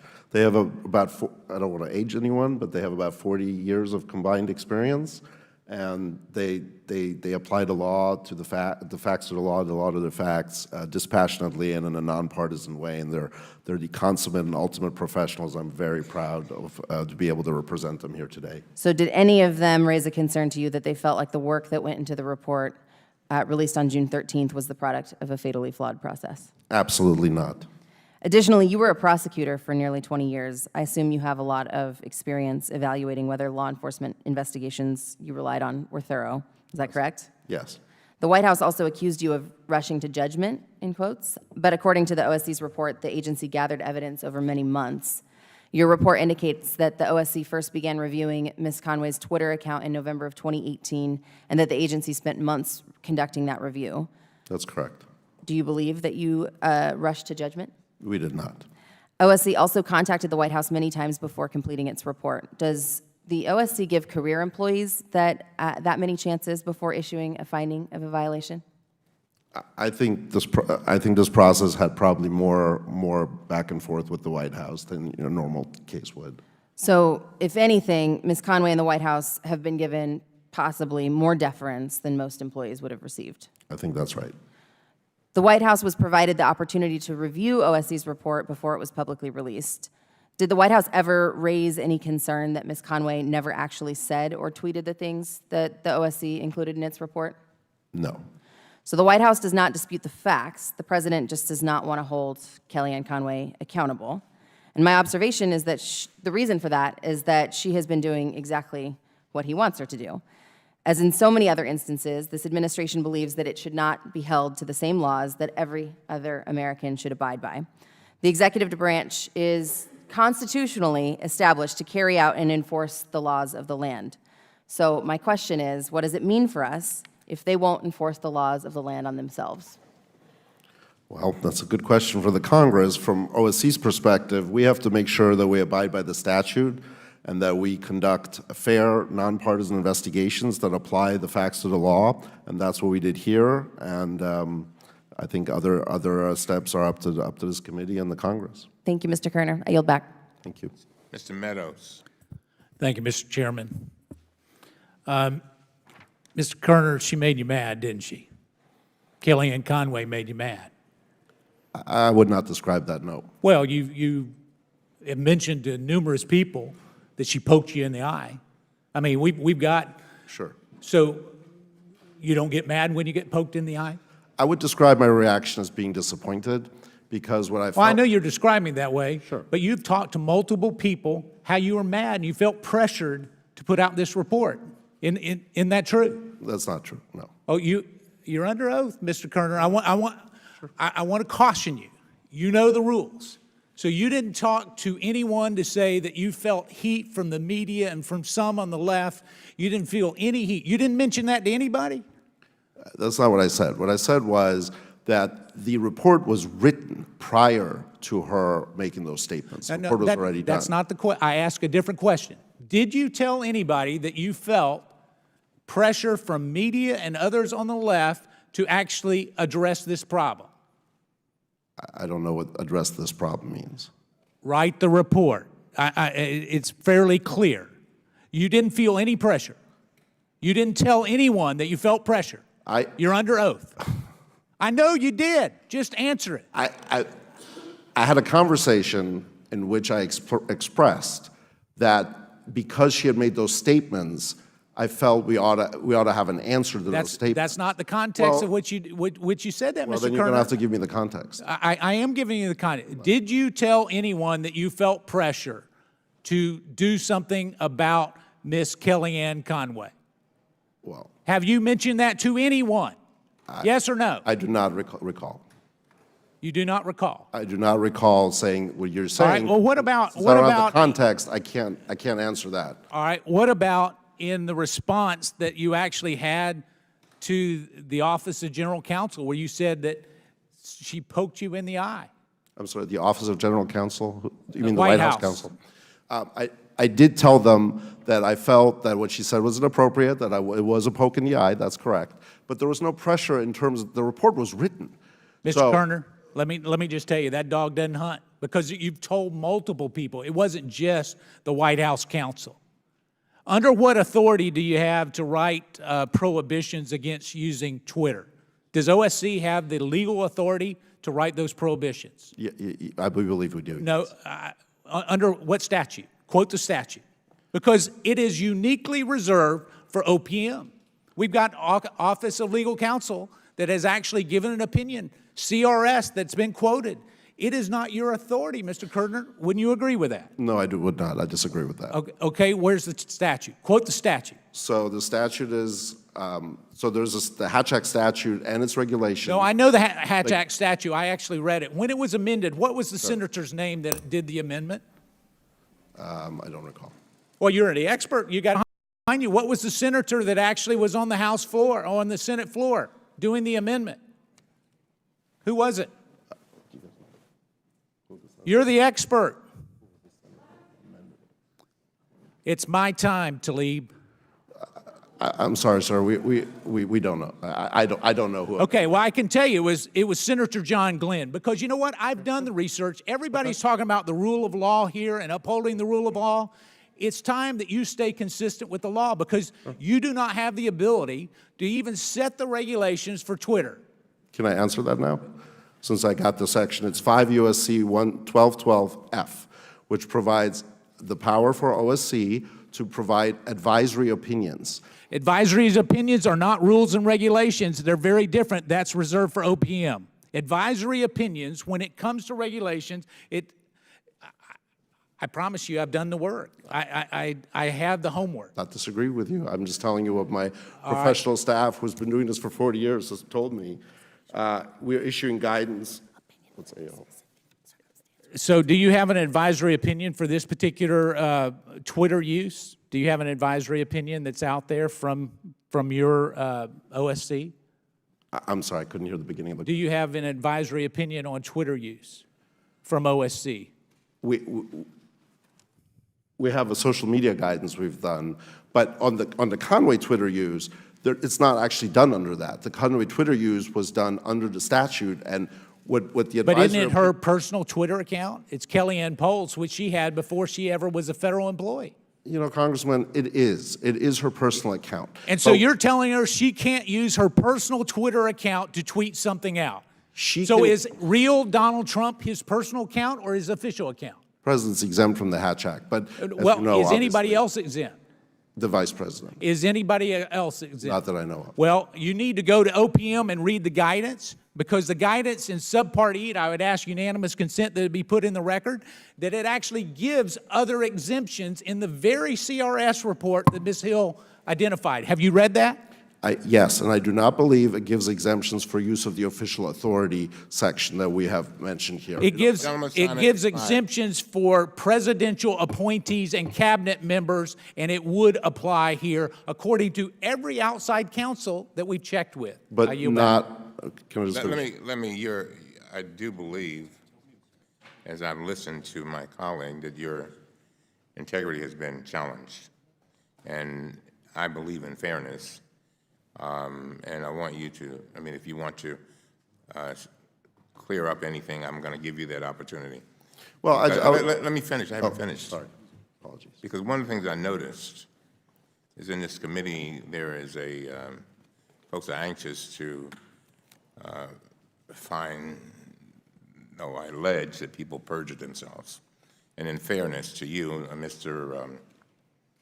Meadows said it at least 4 or 5 times, reminding that you are under oath. I'm not questioning that. I'm just giving you an opportunity to clear yourself. That's all. And if you don't want to, that's fine.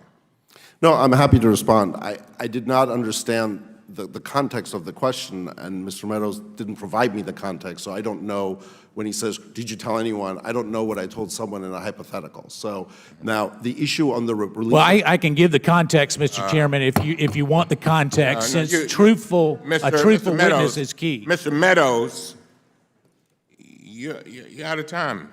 I'm trying to allow. Well, he was given 10 minutes for an opening statement, Mr. Chairman. Please.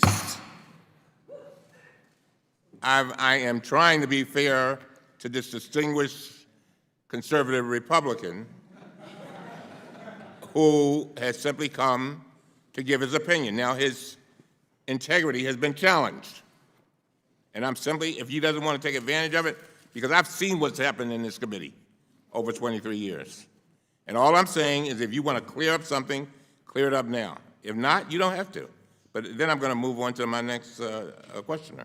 No, I'm happy to, if I may just finish my point. So as I indicated, I asked Mr. Meadows for the context prior to just now. He really didn't provide me the context. Obviously, the report, so just on the release of the report was written prior to these statements being done. When the statements by Ms. Conway on May 29th were made, it became clear that she was, A, not remorseful, which is one of the criteria that's used by the MSPB, and furthermore, that she was not interested in complying with the Hatch Act. I felt, as an agency head, that she did, in fact, poked us in the eye. We felt, as Jonathan Turley said, that was a direct attack on OSC, and that we felt that we had the report, and since there was almost practically no way that she was going to come into compliance, it was time to release the report. That was what happened there. It wasn't done because she hurt my feelings or anything like that. I was disappointed that she said these things because I had hoped that we could reach an agreement with her to get her to abide by the Hatch Act. And I know the White House had counseled her innumerable times on that. Yeah. And so I just wanted to be clear that whatever feelings I had were unrelated to the release of the report. They were just a recognition that she was just not going to comply. And so I just want to make when clear. You say poke in the eye, what do you mean? Is that figuratively or literally? It's a figure of speech, Mr. All right, Chairman. fine. It's all not right, literal. very well. Who's next? Ms. Wasserman-Schultz. Thank you, Mr. Chairman. You know, unfortunately, when some don't have facts on their side, they resort to bullying. And our history in America is replete with people who have, under the color of their authority, who have bullied convictions out of folks who were innocent, who have bullied and berated individuals accused wrongly of some conduct, and that results in admissions of guilt even when they are not guilty. So I apologize on behalf of the folks on the other side of the aisle who clearly don't have facts on their side and have had to result to bullying tactics to really contribute to trying to undermine your own credibility. With that said, I'm one of the few members on this committee, if not the only one, that has balanced a partisan role, not a political role, but a partisan role. At the same time, I had an official one. And you're right. You don't control what you're called on the chyron. I was usually called both, DNC chair and member of Congress. But I can assure you that when I was there in my official capacity, even though, by the way, the Hatch Act does not apply to members of Congress, so I could be as political as I wanted to be in any interview, I always made sure, especially if the interviewer asked me a political question, I made sure that I clarified verbally that I was there in my official capacity and it wasn't appropriate to answer that question. That having been said, so it's achievable if you're committed to actually abiding by the law or actually have some ethics. So Special Counsel Kerner, I want to thank you for joining us today. The Office of Special Counsel issued a report in March 2018 regarding Ms. Conway that recommended to President Trump that he take, quote, appropriate disciplinary action. President Trump, as we've noted, however, failed to discipline Ms. Conway. Ms. Conway's behavior did not change following that 2018 report. Is that correct? That's correct. In fact, her Hatch Act violations increased rather than decreased. So let's watch the clips of interviews so that we can see what we're dealing with here that Ms. Conway conducted during 1 week in April 2019, more than a year after OSC's report. And just today, we have the 19th Democrat running for president, Seth Moulton. Who? Seth Moulton, the fourth person from the House of Representatives. You have a bunch of senators in there. I would just remind everybody, simple math. Whether it's 1, whether it's 19, whether it's 50. Anything times 0 equals 0. Simple multiplication. You want to revisit this the way Joe Biden wants to revisit, respectfully, because he doesn't want to be held to account for his record or lack thereof. 9:04 a.m. And I found his announcement video to be unfortunate, certainly a missed opportunity, but also just very dark and spooky in that it's taking us, he doesn't have a vision for the future. It's like you and others looking at 2020 are worried that this guy can't be beaten fairly and squarely. Why does Joe Biden come out and not say one thing about his Senate race? No, it's not beneath that comment is beneath you. Why would Joe Biden bring that up? Why is he using Charlottesville to launch a candidacy as somebody who was in the Senate for decades, who was vice president for 8 years, who's 0 for 2 running for president while Donald Trump is 1 for 1? Vice President Biden was here. So he's going to be held to account. And I know he said that I asked President Obama not to endorse me. I'm too busy getting the endorsement of the firefighters, but I don't want a popular president among the Democrats, first African-American president, to endorse me. Do any of you believe that? You let him get away with his first lie. Why'd you do that? And just... Mr. Kerner, are these the kind of statements that you would expect from a federal official who has reformed her actions after being found in violation of the Hatch Act? I believe these are some of the statements that we found to have violated the Hatch Act. So Ms. Conway violated the Hatch Act not 1, not 2, not 3, but 4 times. Is that correct? I think we chronicled about 10 appearances, and that's in our second report. Are you aware of any other senior official who OSC found to have violated the Hatch Act 4+ times or 4 times in 1 week, like this one was? I'm not aware of that. Mr. Kerner, how does Ms. Conway's conduct undermine public confidence in the executive branch? I think it's very important to make sure that when we have a report like this and there's a hearing like this, that people in the federal workforce understand that they are going to be treated the same, that we're not going to have a 2-tier Hatch Act enforcement system. When Ms. Conway was asked about the committee's invitation here today, to testify today, she said, and I quote, "It is not even clear to us at the White House, according to White House counsel, that the Hatch Act applies to assistance of the president." Does the Hatch Act apply to assistance of the president? Yes, it does. Ms. Conway went on to say, and I quote, "It isn't even clear what the Hatch Act allows." Is it credible to believe at this point that Ms. Conway does not know what the Hatch Act allows? No. I call on President Trump to hold Ms. Conway to the same standards as all other federal employees. President Trump must fire Kellyanne Conway. Thank you. I yield back the balance of my time. Mr. Green. Thank you, Mr. Chairman. And I'd just like to point out, since it was mentioned in the previous comments, that 9:04 was on a Saturday. Do you work on, would the gentleman and the Jake yield? Tapper Do you show work was on a Saturdays? Sunday. I work on Saturdays. You mentioned the 9:04, so I'm just pointing out that it was a Saturday. Mr. Chairman, I love the fact that the members of the other side say they want the rule of law abided by. I'm sure the several murdered individuals killed by previously held illegal immigrants by law enforcement from sanctuary cities, cities designed by the left for the exact purpose of breaking the law, I think they owe them an apology. Mr. Chairman, I yield my time to the ranking member. Mr. Kerner, who complained? You know, Kellyanne Conway said, talking about Senator Biden and Senator Sanders, she said they were two old white career politicians. Did Senator Biden or Senator Sanders complain? Who filed the complaint? I don't have that information. You don't know who filed the complaint? No, I don't. So how'd you know that Ms. Conway was in maybe alleged violation of the Hatch Act? You don't know who filed the complaint. That's how you figured this stuff out, right? That's how you start an investigation. Someone complains. Someone files a complaint. My unit knows who files these. When you ask them, they're right behind you, aren't they? Would you turn around and ask them who complained? Sure. What organization?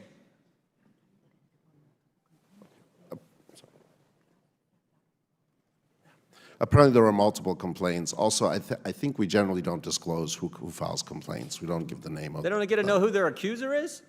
Well, there is no accuser. They file a complaint. Well, isn't it true? Let me ask you it this way then. Isn't it true that an organization, Crew, has done press releases saying they are the ones who filed the complaint with the OSC about Mrs. Conway's alleged violation? I believe that's true. So it was Crew who did complain. You knew that. It took me a minute just to get you to say that? Well, you know, like I said, we have to be careful. They publicized it. Well, if they publicize, they publicize, but we still have obligations to protect complainants. We do this in the whistleblower area, obviously, more prominently. You happen to know who the former chairman of Crew is, Mr. Kerner? I know who the current chairman is. You know the former chairman, David Brock?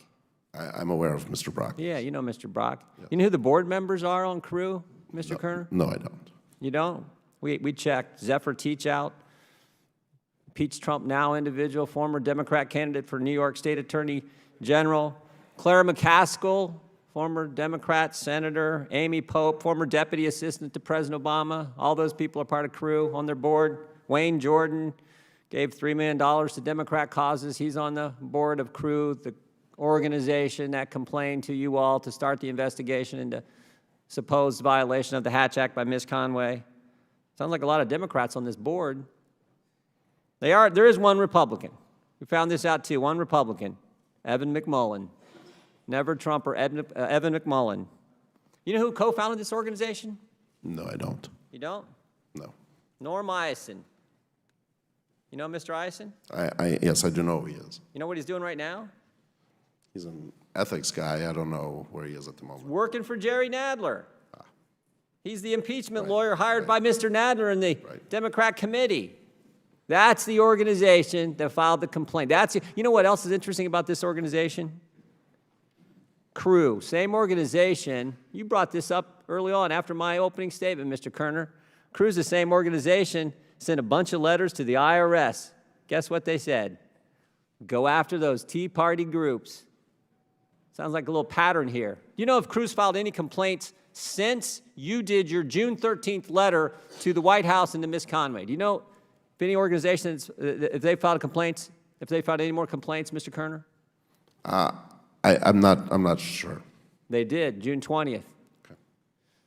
You know who they filed that complaint against? No, I don't. You don't? No, I don't. Ivanka Trump? Again, it seems like a pattern here. First, they go after Tea Party groups. Complaints to the IRS. Got to go after these folks. They're effective. Then complaints to you about Kellyanne Conway. Got to go after her. She's effective. Oh, and now, 1 week after your report, they file a complaint against Ivanka Trump. When Mr. Meadows was talking about feeling pressure, do you feel any pressure from Crew and these organizations who are filing these complaints, Mr. Kerner? No, I don't. No pressure from them? None whatsoever. Well, they sure are having a pretty good track record. IRS, two different times with you. They're entitled to file complaints. They don't do the investigation. Once the complaint is initiated, the investigation is we know who does the partisans. investigation. We know it's you. We know it's you. I don't do the investigation, sir. What's your group? Well, no, sure, but it's the nonpartisan staff. So you're not responsible for the investigation that took place? You're the guy in charge. You may answer the question. Thank you. Did they sign the letter or did you? I signed the letter, Yeah. and I'm absolutely responsible, but I don't conduct the investigation. That's all I was trying to say. Thank you very much. Well, let me just clarify on what the ranking member just asked you. Were there others other than crew who had complaints with regard to Ms. Conway? Were there other people, Yes, I believe so. other organizations? Come on, man, I'm listening. I can hear you. Yes, I believe so. Okay. I don't want it left hanging. No. That crew was the only folks that may have issued some type of complaint. There are other organizations, Very yes. well. All right. Thanks. Ms. Kelly. Thank you, Mr. Chair. I've said to you on more than one occasion that you have the patience of Job, and you are certainly showing it now. I've been on this committee for a little over 6 years, and 6 years of it, I was in the minority. We were in the minority, and the last administration was accused of everything they could have been accused of. You would have thought it was the devil himself leading the country. So it's so interesting to me now to hear comments of what the other side is accusing us of when it was embarrassing and so disrespectful what they did to the former president. But anyway, OSC social media guidance states, and I quote, employees may not use a social media account designated for official purposes to post or share messages directed at the success or failure of a political party, candidate in a partisan race or partisan political group. The conflicts of conflating official and political activity are innumerable. By reference, let's look at 3 of Kellyanne Conway's appearances on television in which she violated the Hatch Act. Per FEC filings on February 10, 2019, the Trump reelection campaign received 1,425 donations totaling $71,740.70. On the 11th, the day of our interview, it received 1,558 donations totaling $112,477.89, a 9% increase in donations and 57% increase in value. On the 12th, it received 2,059 donations totaling $162,216.05, a 44% increase in donations and 126% increase in value from the 10th. Her March 13th and March 18th appearances yielded similar results. The day after an appearance on average yielded 159% increase in daily donations from the day before an interview. Clearly, conflicts about and television is only the tip of the iceberg. Social media creates many more opportunities for conflicts of interest. In November, your office issued warning letters to 6 White House employees appointed by President Trump who used their official Twitter accounts for political activity, specifically to promote President Trump's reelection campaign. At least 6 White House employees did not follow OSC's social media guidance, correct? Yes. One of the employees who received a warning letter was Raj Shah, the former deputy press secretary at the White House. Mr. Shah tweeted a message on June 4, 2018 that included a link to a Republican National Committee webpage on the accomplishments of President Donald Trump's first 500 days in office. Should a federal employee ever be tweeting political research from a party website on his or her official social media account? I believe the guidance that the Hatch Act unit has given is that they should not. OSC did not find that Kellyanne Conway was using an official account, as we've talked about earlier, but her own personal Twitter account. Can you explain how a message sent on an official's personal social media account can be a Hatch Act violation? Yes, even though it's a personal account, if it has so many official statements on there that is essentially an official account, and if at an official media interviews she gives that account as further reference, it can turn that into an account that's violating the Hatch Act. OSC social media guidance includes the following example. You are a federal employee and maintain only a personal Twitter account. While you have some personal posts about family vacations and events with friends, most of your posts are retweets of your agency's initiatives and photographs of you at official events. You may not use this account to make posts directed at the success or failure of a political party, candidate in a partisan race or partisan political group. This example is exactly what Ms. Conway was doing, correct? Yes. Yes.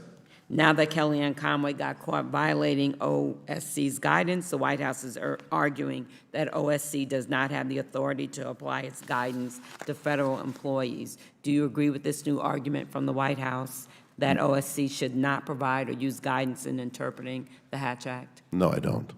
This committee is the authorizing committee for OSC, and I believe OSC does have the authority to issue guidance and the authority to apply that guidance to its determinations of whether the Hatch Act has been violated. The White House's novel argument is just a distraction, which they are very good at, from the fact that the president refuses to hold his advisor accountable for actions that clearly violate the law. The president should fire Kellyanne Conway, and I yield back. Ms. Fox. Thank you, Mr. Chairman. Mr. Kerner. Yes, Congressman. In 2013, the OSC initiated an investigation of then Secretary of Labor Hilda Solis for Hatch Act violations. You want to talk about political activity? You want to talk about soliciting money? Nothing says pushing for a particular partisan candidate or violating the Hatch Act like asking subordinates to help raise money for President Obama, which is exactly why the Hatch Act was initially enacted in the 1930s, to keep FDR from doing the same thing. In a voicemail left on a Labor Department employee's phone, Secretary Solis stated, quote, "Hi, this is Hilda Solis calling. Just calling you off the record here. Wanted to ask you if you could help us get folks organized to come to a fundraiser we're doing for Organizing for America for Obama campaign," end quote. Mr. Kerner, this seems like a textbook Hatch Act violation. Is that correct? I don't know all the facts, obviously. But it sounds like a Hatch Act violation just from what you've read. I think this aligns exactly with Congress's intent for enacting the law, quote, "to protect federal employees from political coercion in the workplace and to ensure that federal employees are advanced based on merit and not based on political affiliation." Mr. Kerner, did the OSC ever file a report against Secretary Solis? I believe we had an open investigation, but I do not believe we filed a report, no. Mr. Kerner, does OSC continue its Hatch Act investigations after the employee resigns from federal office as a result of the investigation? I think it just depends. In most cases, OSC does not continue the investigation. In some cases, it does. And if it did open a case against Secretary Solis, would it have found that she violated the Hatch Act? It's a hypothetical of a time I wasn't even there, so it's very hard for me to evaluate. I suspect, based on the facts you recounted, that there may have been a Hatch Act violation. Given that Secretary Solis left federal employment, I know there was no report sent to the president. But if you had found she did violate the Hatch Act, would the OSC have recommended that President Obama remove her from office? I think what happened in that case, my staff tells me, they actually referred her to the Justice Department for a criminal referral, which is very unusual because obviously most cases are civil. But I think this case, because of the facts you articulated and some obviously other facts, I believe she was referred to DOJ for a criminal investigation, for an FBI investigation. And nothing was done by the Justice Department?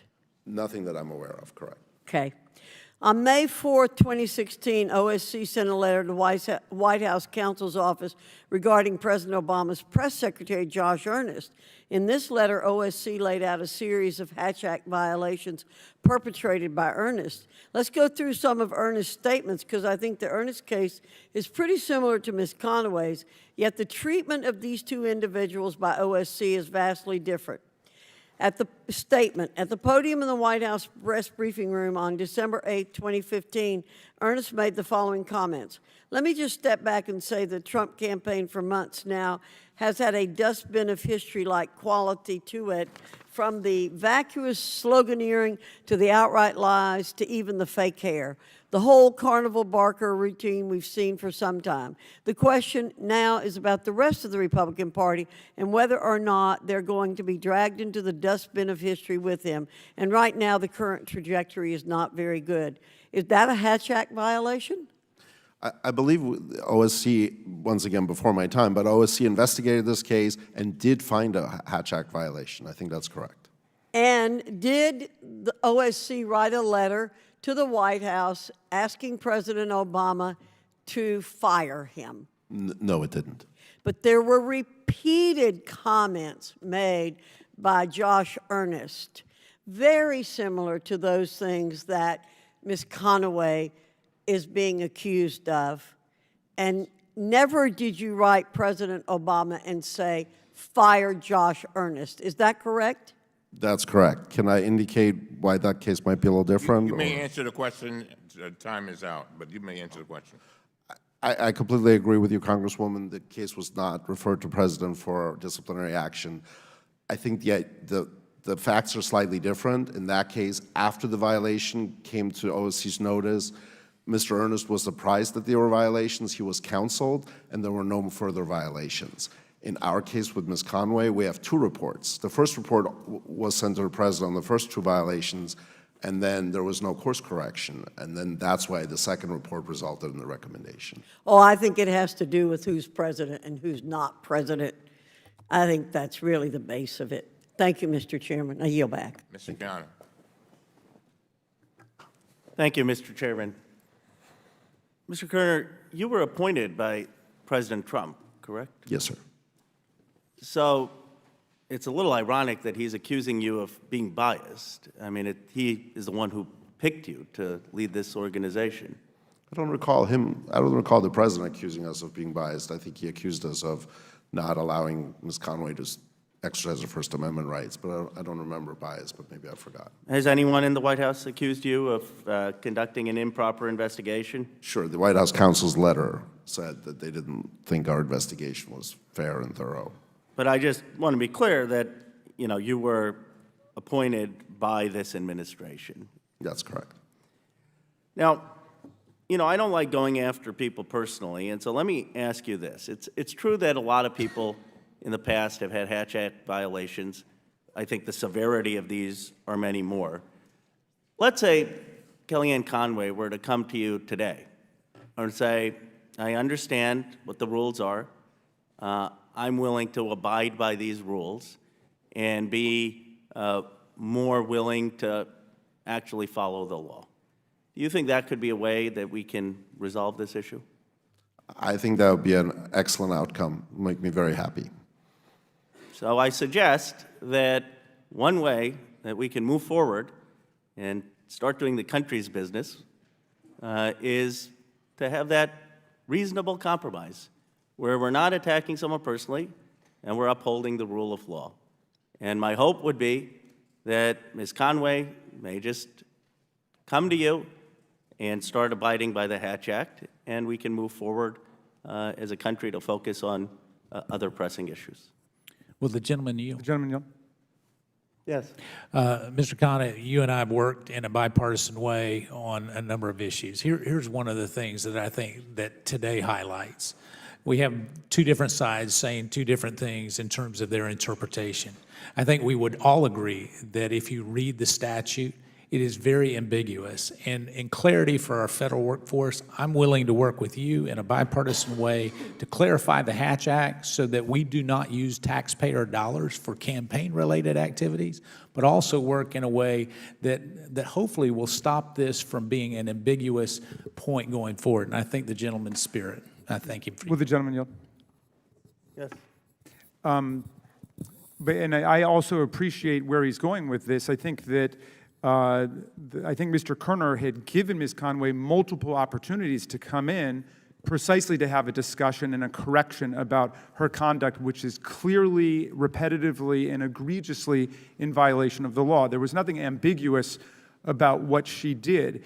if there is something ambiguous about it, my constituents, all of our constituents need to know, because our constituents understand there's a complete ban on their engaging in partisan activity and partisan speech when they're acting in their official capacity. And I think Ms. Conway is capable of understanding that, and I think she's capable of conforming her behavior to what the rule of law is. But if the suggestion is by our colleagues across the aisle that the Hatch Act is unconstitutional, then we really should talk about that, especially with all of the labor unions, which have been arguing for a liberalization of the Hatch Act for a long time. Presumably, they don't just want a special rule for all the president's men and women. They would want a rule that applies to everybody in the federal workforce. Do we want people using their official email for partisan campaign purposes? Now, I think that is a line that's been drawn, which makes a lot of sense, that we make people use their personal emails and not mix it with their official emails, and that they not use the official platform and pulpit they're given as a federal employee to attack candidates that they don't like or to promote candidates that they do like. So, Mr. Raskin, if I could just recall. Yes, yield back. Seconds. And I welcome the effort to work with you and Mr. Meadows on clarifying further the Hatch Act, but I just want to reemphasize, Mr. Kerner, that you remain open to having a conversation with Ms. Conway and welcome perhaps her acknowledgement of mistakes and her willingness to abide by the Hatch Act. Absolutely. Thank you. Thank you. Mr. Gosar. Thank you, Mr. Chairman. Mr. Kerner, on April 30th, 2013, you met with Lois Lerner and other high-ranking officials from the IRS while you served as Senator John McCain's Senate Homeland Security Permanent Subcommittee on Investigation Staff Director. Well, that's a mouthful. In this meeting, you recommended harassing nonprofit groups until they're unable to continue operating. You told Lerner, Steve Miller, then Chief of Staff to the IRS Commissioner, Nicole Flax, and other IRS officials, quote, "Maybe the solution is to audit so many that it is financially ruinous," end of quote. In response, Lerner responded that, quote, "it is her job to oversee it all," end of quote. Mr. Kerner, how can we take anything you say as objective when you yourself have a history of questionable ethics? So this is a debunked story. This has been brought up 3 times already, once in 15 against Senator McCain, then in 18, ironically, a couple of months after we obviously released the first Conway report, and then the second Conway report. Any claim that I urged the IRS to target the Tea Party is completely false. This meeting, when you talked about so many, was not referring to any conservatives or Tea Party groups. I have the transcript here. The words conservative or Tea Party in a 6 to 8 hour meeting never came up. Lois Lerner was not infamous yet. She was merely the head of the Exempt Organizations Committee. She was talking to us about sham groups, which the Tea Party, I believe, was not. And I was asking a question. Notice the quote you attribute to me is not a quote. It's a paraphrase from a long meeting. And the paraphrase was, what tools do you have about sham organizations? As I told the ranking member earlier, here is a copy that I'm holding in front of me of a dissent that we issued on the Senate Permanent Subcommittee on Investigations that excoriated the IRS for targeting conservative groups. I would never target conservative groups. I'm here because of the Tea Party victory. The Tea Party won in 10, and then I got the job on this committee in 11 when Chairman Issa became the chairman. So the notion that I would ever target the Tea Party is just false. These allegations are always trotted out when it's time to punish me, and as a head of the whistleblower retaliation agency, I know what retaliation looks like, and that's what it looks like, and it's just a smear. Gotcha. Well, you know, that it does somewhat contradict your boss at the time, you know, because I'm from Arizona as well, and Senator McCain was fiery in regards to the Tea Party, very, very contradictory to it, and you know, it was, from what he understood, a conflict of his McCain-Feingold jurisdiction. So just making sure I have that fact straight. Well, can I just respond real quick? Sure. Thank you. So Senator McCain was furious when the scandal hit. So our meeting was on April 30th. 10 days later, Lois Lerner admitted that she had targeted the Tea Party 3 years earlier, by the way. So the Tickler report comes out shortly. Senator McCain was furious. He instructed me to go we had a very cordial relationship with the Democrats because Senator McCain and Senator Levin were close, and the Senate has a different vibe than sometimes the House does. However, he instructed me to go all out to show that that's unacceptable. And also, if you think about it, Senator McCain, you're right, was really into campaign finance. That was one of his issues. This scandal destroyed the bipartisan efforts he was working on campaign finance. In fact, he said, that's it, we're done. Okay. So, Just wanted to clear it up because there's No, a lot I appreciate the of question. questions out there in Arizona. I appreciate it. Now, the White House is standing behind Conway. White House counsel Pat Cipollone wrote a response to special counsel yourself, claiming the report was based on numerous grave legal and procedural errors, end of quote. First, end of quote, even assuming that the Hatch Act applies to the most senior advisors to the President of the White House, OSC has violated its statutory obligation to provide Ms. Conway a reasonable opportunity to respond, violated Ms. Conway's due process rights, and abused its discretion by issuing a report tainted by inappropriate external influences, end of quote, the White House counsel's letter says, adding.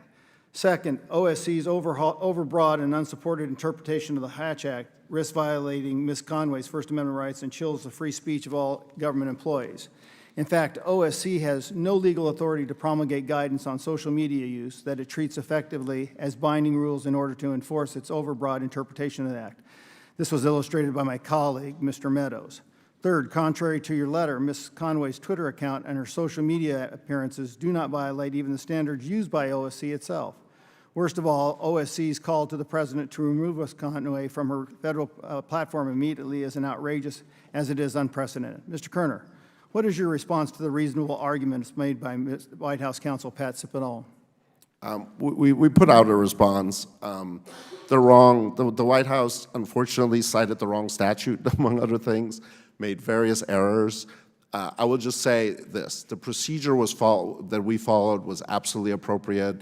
We did exactly what we do in these cases. We got a complaint. We investigated. We found all these violations. You will note in everything you just read, they barely touch on the fact that she spoke 10 times to the media and while using under her official authority, expressed views that were simply opinions on the partisan electoral process. She can't do that.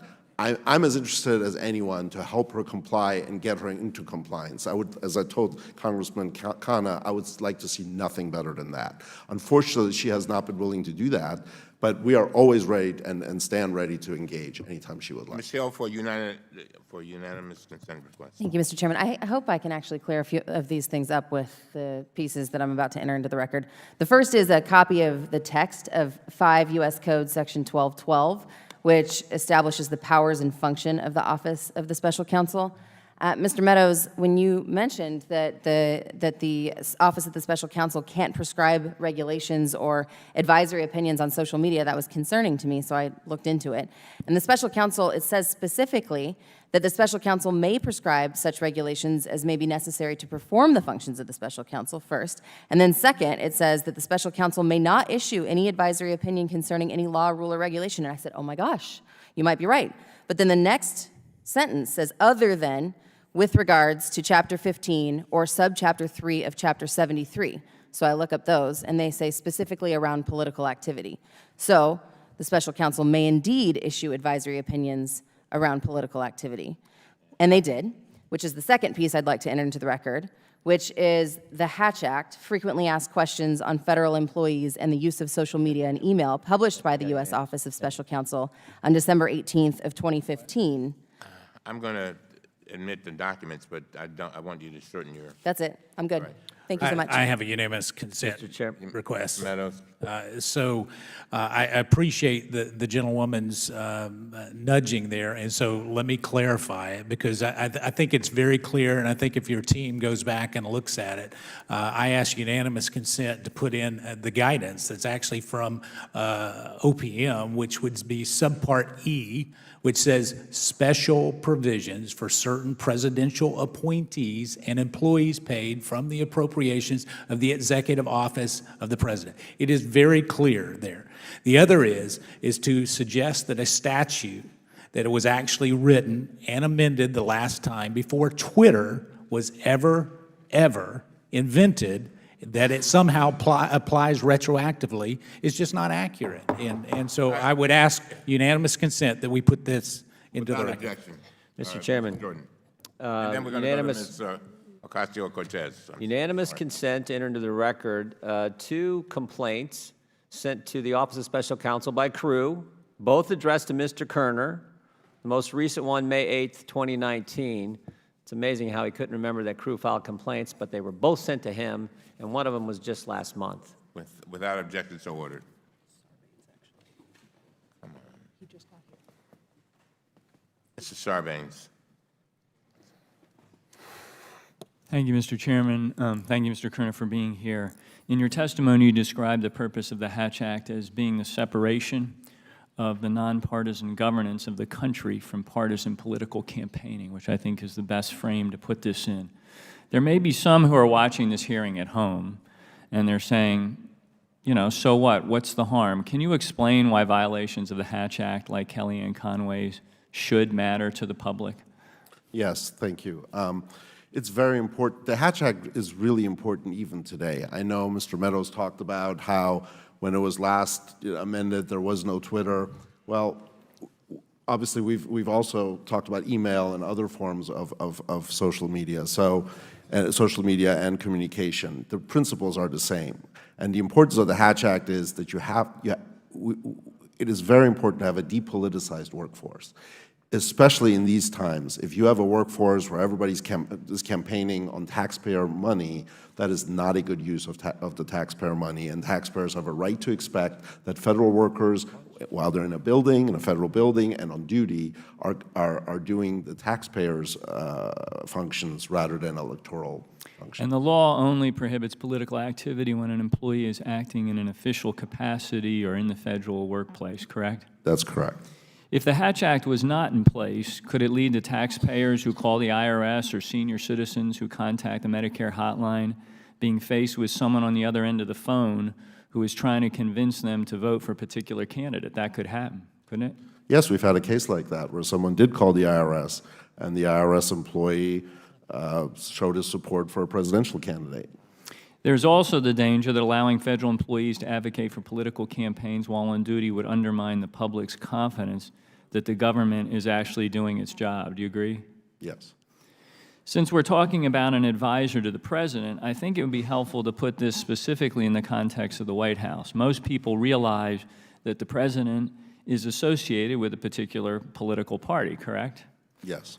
I think most people also understand that the president's most senior advisors are also from the president's political party, typically. Most people want to believe, however, that once the president is in office, he or she will endeavor to act in the best interest of the country and not just a specific political party.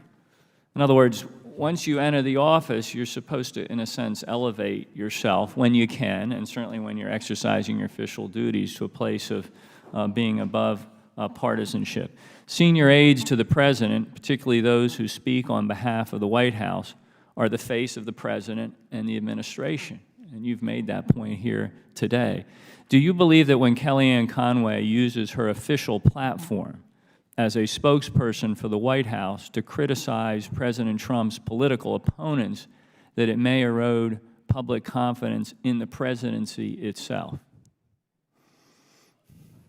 I believe that well, first of all, it's a violation of the law, so she just can't do it for that reason.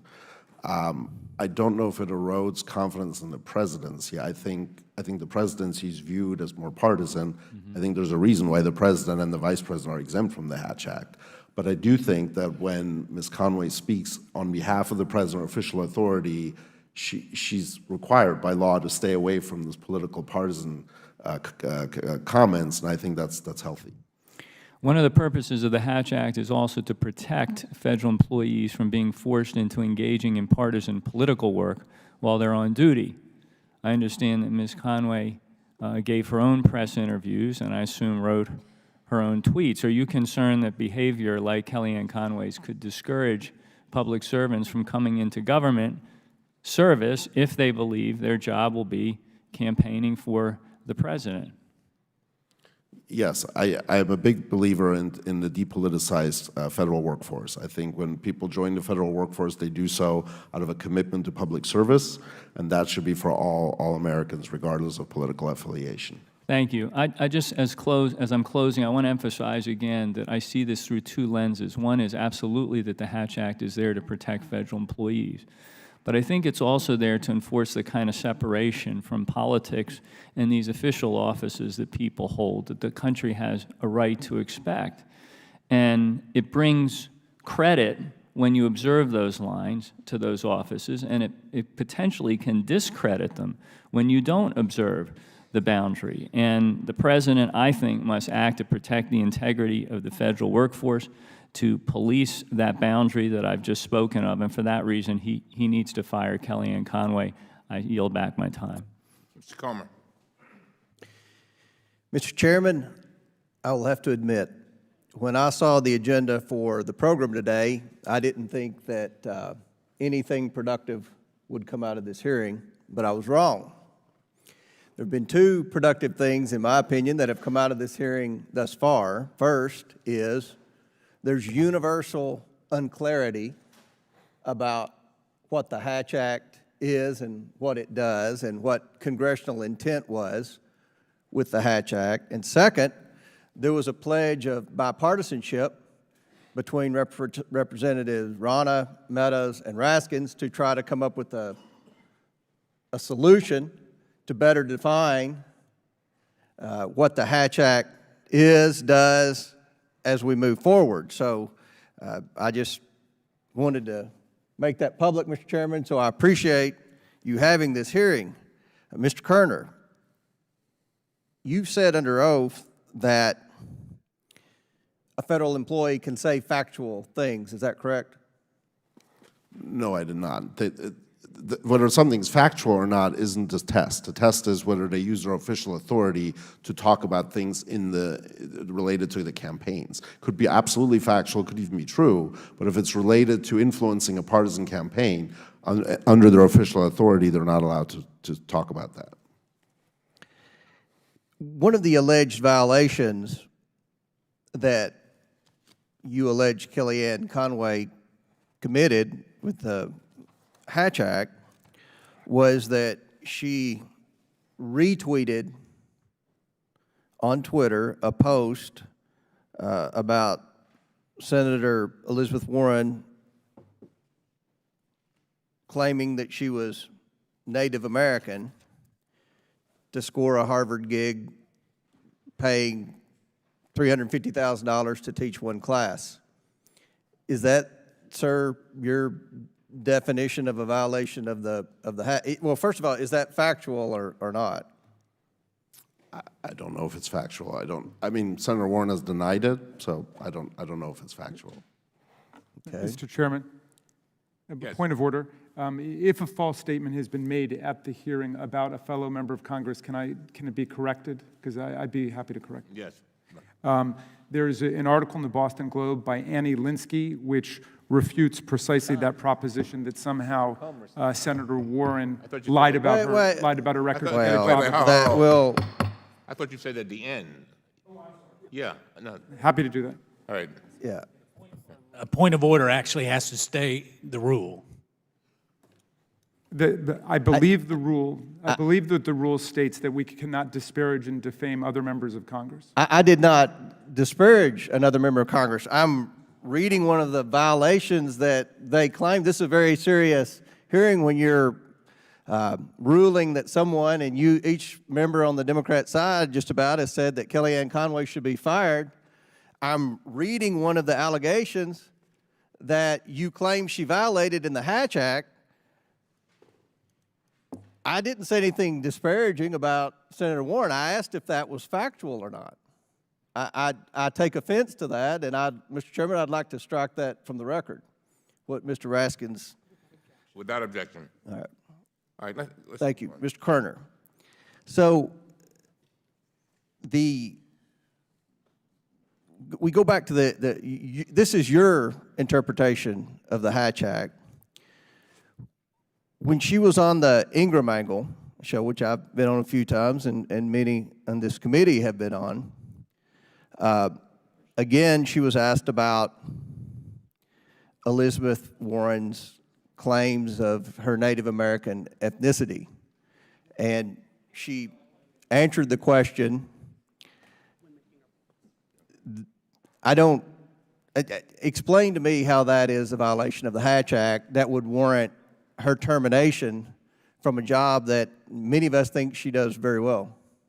Sure. And just to explain, too, when we talk termination, it sounds like we or somebody wants to deprive the president from having an effective spokesperson. That's really not what we're talking about. We're talking about having a federal employee abide by laws that apply to federal employees. So obviously there are solutions short of her disappearing. She can go to the campaign, she can speak in her private capacity. There are other ways for Ms. Conway to make all the points on behalf of the president that we in no way want to silence. So I just wanted to make that clear. And then as to your specific question, when she talks about Senator Warren and the alleged claims about her heritage and how it might have affected it, when she talks about that, it's not the veracity of it that matters. It's that they're not related to a policy. They're related to her as a candidate and why that would perhaps I would, my opinion, my interpretation of what you just said, if you misrepresent your race in order to take advantage of affirmative action laws, that's a serious issue. I don't think that's a unique presidential partisan issue to point in general. I mean, if she was asked the question, she answered the question to the best of her knowledge factually, and in my opinion, what I read, that has the potential to be factual.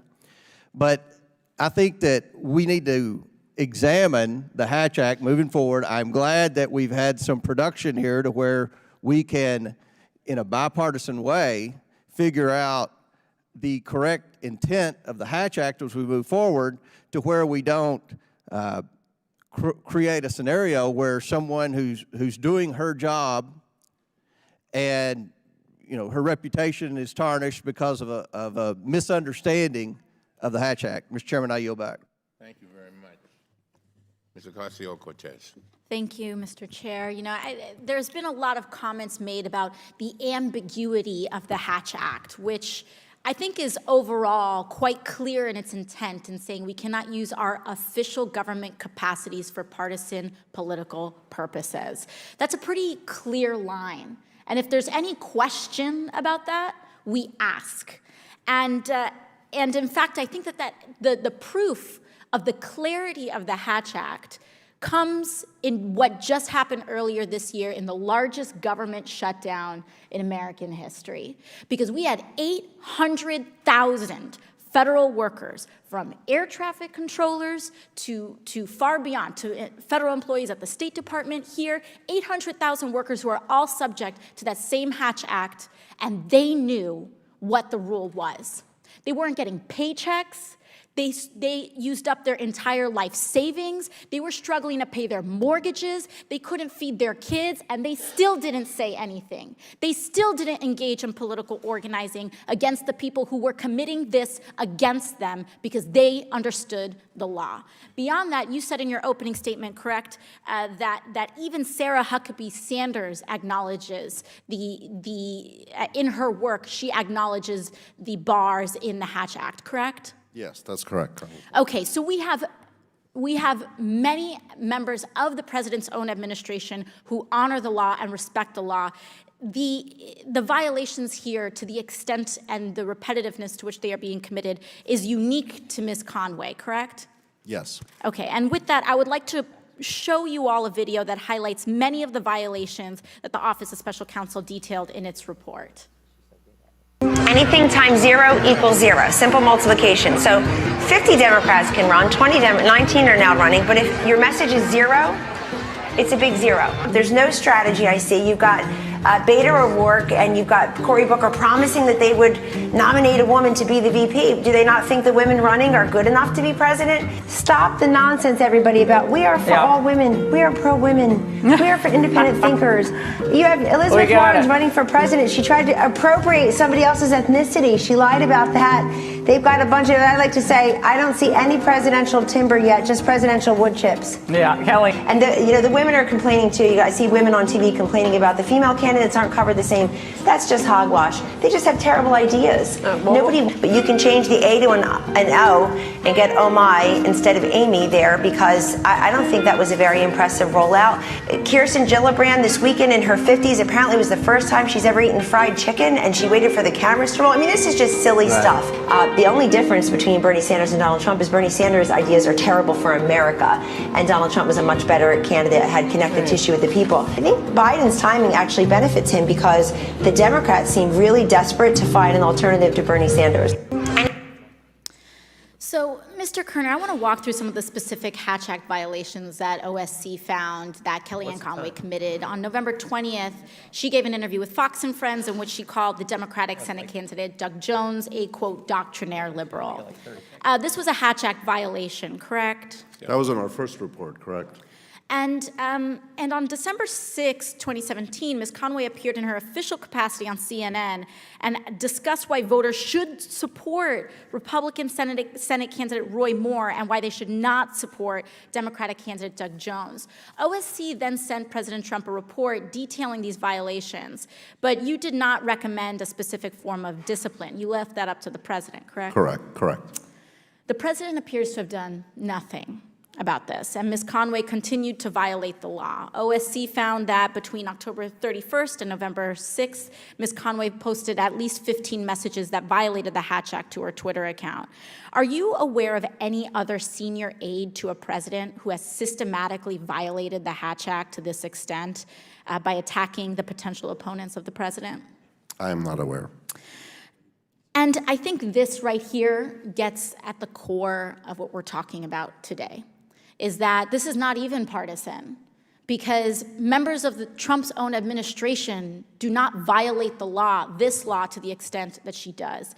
She is being subject to these reports because she is unique in her flagrant and violation and disrespect for the law. And frankly, when she doesn't show up to her own congressional hearing today, she's not just disrespecting Democrats. I don't mind. That's something that she does on TV every day. She disrespects the entire body. She disrespects every Republican member of this body and disrespects the power that each and every single one of us has. And moreover, I think that this taps into a deeper narrative and a deeper pattern of what is happening out of this administration, where they believe that the rule of law only belongs and applies to some people and not others. Right here and now, we're about 20 years away from the Central Park Five, where the president put out a full-page ad demanding the death penalty for 5 black and brown boys. They were not yet 18 years old, demanding the death penalty for something they were accused of and innocent of. And here we have just documented evidence of multiple times of violation of the same law, and he won't even issue a slap on the wrist. This is a pattern about some people being subject to the rule of law and others not. And when that happens, there is no rule of law at all.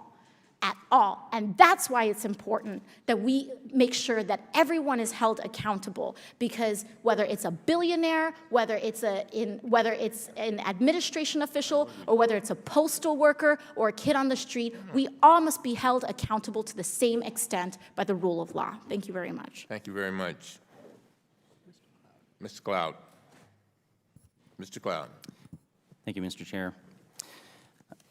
You referred to normal federal employee hours for a federal worker, 9 to 6, 8 to 5, give or take. I think Congressman Massey asked me about those hours, but as I tried to explain, that they don't really impact on this violation. Would you say that as counselor to the president, Kellyanne Conway's duties, quote, continue outside the normal duty hours and away from the normal duty post? Yes. Would you list any cost associated with the alleged political activity by Kellyanne Conway that were paid for out of the U.S. Treasury? Would I list them? Yes. I'm not sure what list means, but is she paid by those? Is that what you mean? Are there any, the alleged political activity, can you trace it back to any funds paid out of the U.S. Treasury? for each act? Do you have a list of that?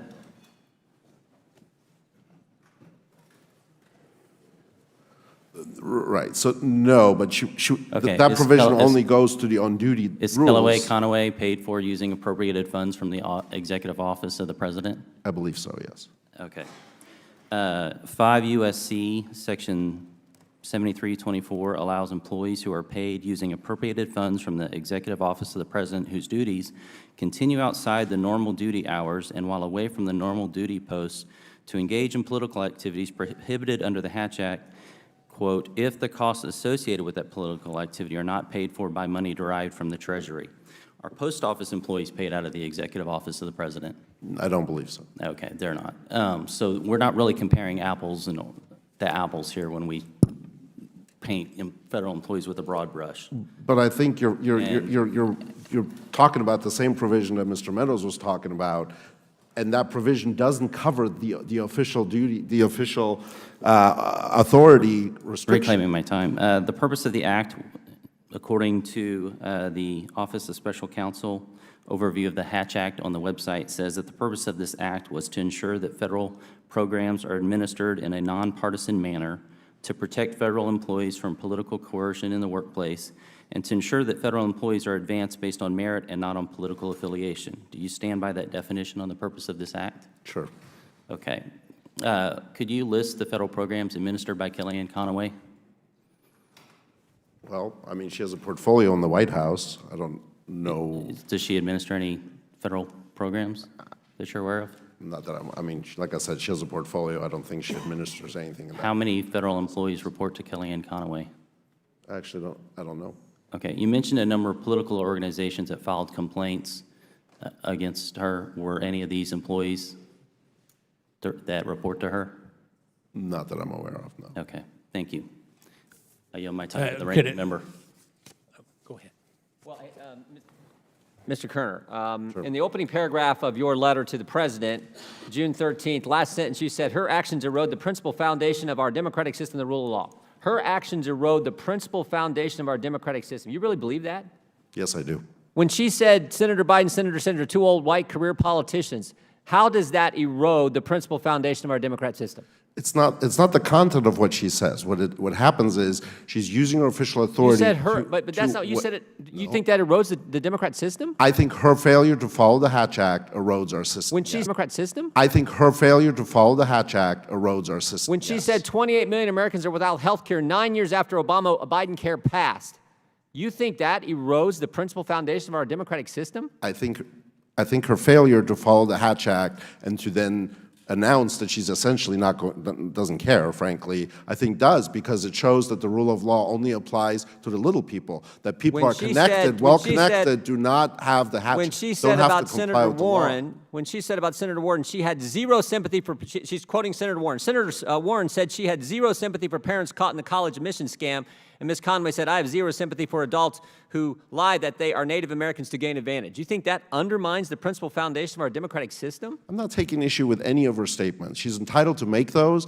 but not when she's speaking on her official authority. And when she does that and she knowingly violates the rule of law, I think it does undermine it. When she's speaking in her capacity, in her official capacity, and says 28 million Americans don't have health care, how does that violate the principal foundation of our democratic system? I actually think it helps it.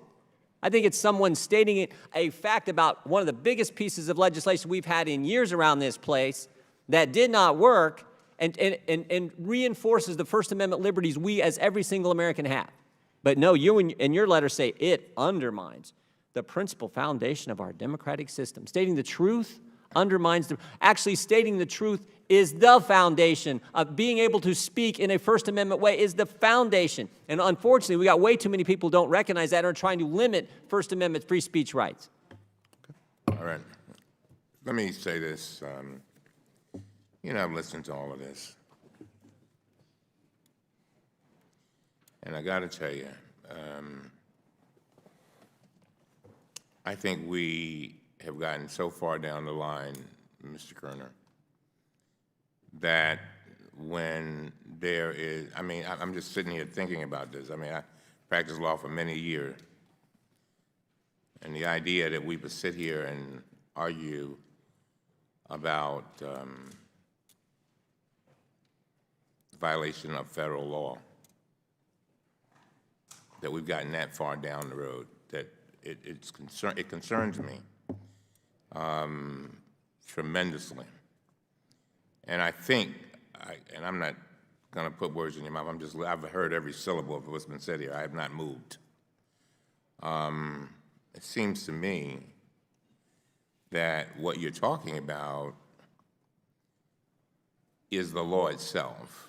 And probably the best thing that's been said is was said by Mr. Comer and Ms. Kiana and Mr. Raskin. If there's some clarity that needs to be made, it needs to be made. But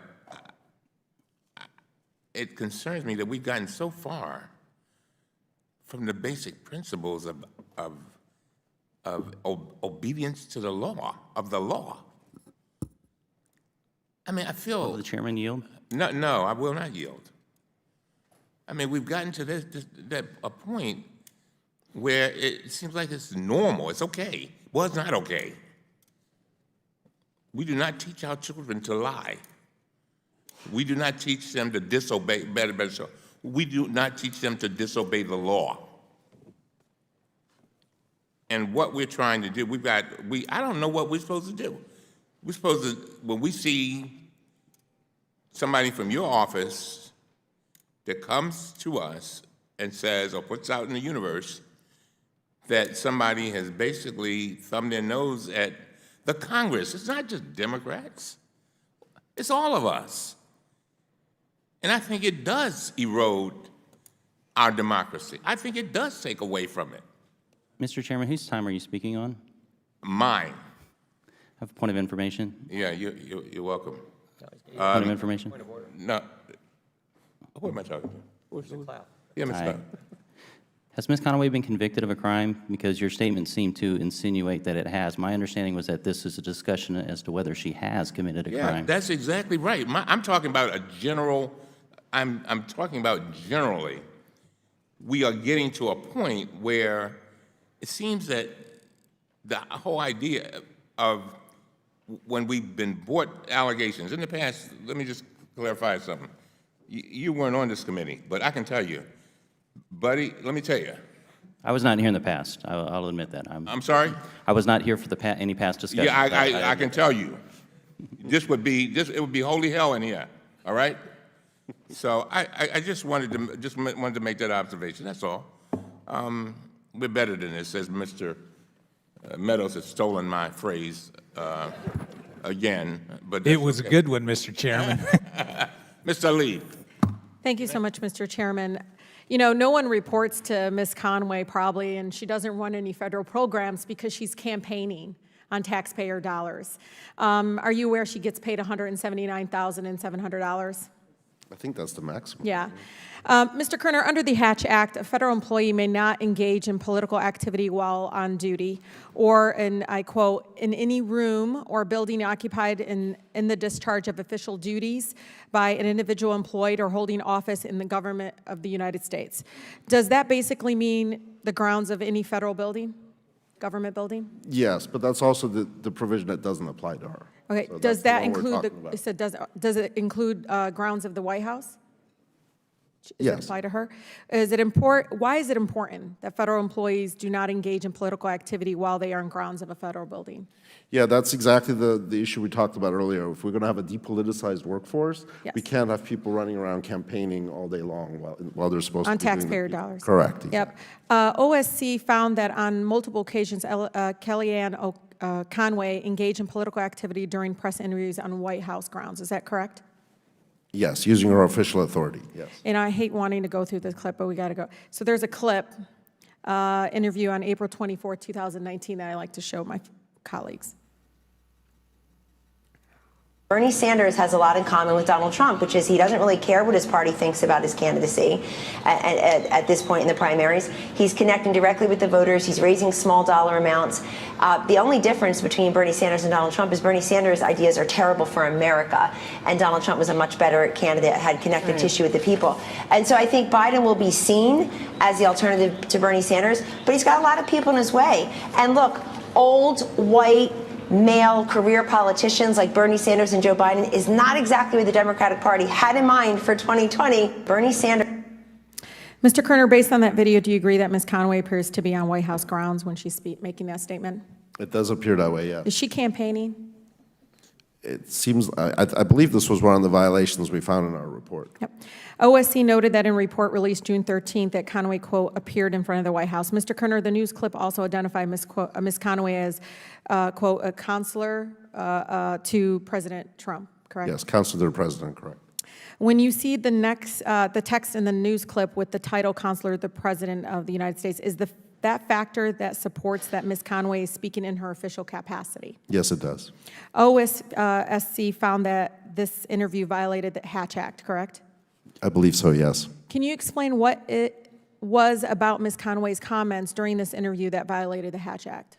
Yes, so the description was about existing Democratic presidential candidates. It wasn't talking about a policy. It wasn't talking about anything other than them personally.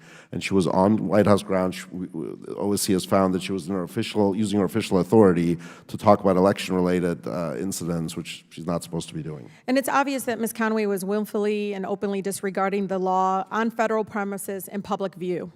Do you believe that Ms. Conway has any intention of ever complying with the rule of law or following the directions regarding the Hatch Act? I'm an optimist, so I remain optimistic that she will. You know, and Mr. Chairman, if I may, if there's a lot of disagreements about how the Hatch Act is implemented here, how it's applied to Ms. Conway, then the members of this body can change it. They can propose laws to change it. He is applying the law as it exists to a person on taxpayer dollars campaigning for the President of the United States. And, Mr. Chairman, I would urge the President to allow Ms. Conway to either resign or fire her and then hire her on the campaign side, where she obviously belongs, not working on behalf of the American people. I yield the rest of my time. Mr. Lee, would you yield for? No, Mr. Meadows. I yield the rest of my time to the chairman. And it was a nice comment. I know, I understand. And, you know, I have to say something, Mr. Meadows. You know, I am new here, and one of the things that is very obvious to me, and I'm also an attorney, and I can tell you, if I ever want to hire a defense team, I know exactly where to go, especially if I've, allegedly committed a crime. It is so absurd, and the chairman was correct. You know, I don't ask any of my clients whether they're Democrat or Republican. I ask, what were the actions, whether or not to play. And sometimes I urge them to comply when they're in violation of the law, and I work it out. But in this instance, we're allowing the American people to speak. It's okay to normalize the fact that a person that's being paid close to $200,000 of our money to campaign on our dime, on our money and our time, where she's supposed to go advise on policy. You know, in this chamber right here, in this body, I'm not allowed to specifically say something about a colleague in this chamber. I can say certain acts or certain things. I can talk about certain policies. And the chairman has been so patient with me in teaching me that process. And I abide by those rules. But it's so absurd that we sit here and watch over and over again somebody that we're paying on government dime to go on national TV to campaign and talk about other candidates. It's just wrong. Mr. Gibbs. Thank you, Mr. Chairman. Thank you for being here, Mr. Kane. I'm wondering on the, so I understand this better, on policy versus campaigning. So if a person, in this case, Ms. Kellyanne Conway, is out doing an interview and a reporter asks her a specific question that's policy, and she answers it, but the reporter asks the question, asks something like, Bernie Sanders, blah, blah, blah, this, and it's policy, and she's answering the question, Bernie Sanders, and would that be okay? Is that? I think generally, yes. Obviously, there's always a case-by-case, investigation. The professionals do these cases when they, both on an advisory opinions as well as when we get complaints. They'd have to look at all the circumstances. It's a very fact-intensive. So your entity, you're an advisory capacity. You offer the advisory opinion. So it's an opinion, correct? Correct. Okay, so, and when you have a senior policy advisor to the president working in the White House, obviously, I don't think, did she ever go out and say, vote for Trump or don't vote against Biden or Sanders? No, I don't believe so. Because that would be I think that would be in violation. But when you got tying policy to it, and she's a senior policy advisor, I think should be a little leeway there. And then I'm a little concerned. Some of the clips have been played. Some maybe were at the White House, period was, and some weren't, and some were late at night, later in the evening. But I don't know what all the context was, how that came up for this policy, and she was answering, so I do that. And also, is there any waiver provisions for senior White House advisors for the Hatch Act? Waiving the Hatch Act entirely? I don't believe so. Okay.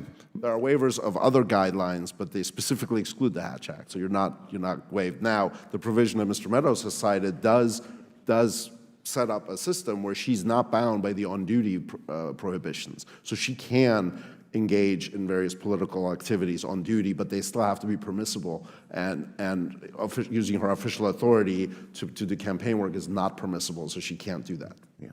I'll yield the balance of my time to Mr. Meadows. I thank the gentleman. So, Mr. Kerner, let me come back, because here's what I would like for you to get to this committee. In your response to the White House General Counsel, you didn't put any notations as to the possibility of a waiver. And so I'd ask your team to go back and address the waiver, because it's an open question that, quite frankly, I think demands an answer. CRS, which is not a partisan entity, is actually indicating that the waiver does apply to Ms. Conway. And so when we have that, so we've got two different things, and so I would ask that you do that. We will do that. Earlier, you talked about how Josh Earnest and Ms. Conway are different, because you in May of 2016, I guess, gave a report and he never did it again. That was your testimony? Right. Obviously, once again, that precedes. Yeah, but that's not correct. I mean, obviously, you did that, and so I asked unanimous consent that we put in, because on October of 2016, at the White House briefing, he says, so you're telling me that candidates who snorted their way through 2 debates is accusing other candidates of taking drugs. Now, I think it's very clear in the context of everything that you laid out that Mr. Josh Earnest once again was violating, according to you, the Hatch Act. Mm-hmm. And so to suggest that he stopped it once that the OSC actually outlined it is just not accurate. So I would ask you to go back and review that. Well, just to clarify, on May 4th, 2016, OSC, prior to my arrival, sent a letter to Mr. Earnest. Right. Where they said what I testified to earlier, which was, during our investigation, we learned that on or about April 6th, you were counseled, and a review of all the press briefings between April 6th and April 29th did not reveal any new violation. Thus, although we have concluded you violated the Hatch Act, we have decided not to pursue disciplinary action and are closing the file with basically a warning letter. Right, but your comment would suggest that he didn't violate it. And what I'm saying, in his press briefing in October following that time frame, he violated it again, and yet he got a free pass. And so it's the two standards. That's what I'm asking you to do. Okay. Here's in the last questions I have. At what point did Ms. Kellyanne Conway's personal Twitter become official? And at what point will Kellyanne Conway's personal Twitter that you now deem official go back to being personal? I need to know the red line. The gentleman's time has expired. You may answer the question. Sure. Members, we got a 1:30 vote. I don't want to come back after the vote. But we're having so much fun. Well, wait a minute, man. I'm just trying to make you aware. We have I'm just making, as a courtesy, making the committee aware that we have a 1:30 vote. And I'm saying that we will finish the hearing. But I'm not anxious to come back whenever that is to keep this hearing going. So I just asked you all to take that into consideration. You may answer the question. I'll do very briefly. Just on your point on Josh Earnest, apparently we closed the case after with the warning letter. From what I understand, once again, I wasn't there. I was told by the Hatch Act Union they did not receive a subsequent complaint about the incident you talked about. Most of the time, we investigate cases where we get complaints on. If none's received, there's no investigation. As for your other question, we are certainly willing to, at some point when we do an investigation, the Hatch Act Union looks at the Twitter account, and at that point in time, they try to determine whether it's an official account or not. I just need, if we're going to follow the law, when does it stop and when does it start? I mean, Right. Will you provide him with that information, please? Sure. Okay. Of course. Now, Ms. Plaskett. Ms. Plaskett, yes, you're recognized. Thank you, Mr. Chair. Been sitting here listening for a while, and the first thing I'd like to say for my colleagues that are still here in the room is an observation about this committee. I've been on this committee now, this is my 3rd term here, and I would really hope that my colleagues would remember the respect for the chair, and when the chair says rules or puts down the gavel, to respect that as members of Congress, being gentlemen and women of this body. Because we are grown, and we need to keep our emotions and our actions in check while we are in this room.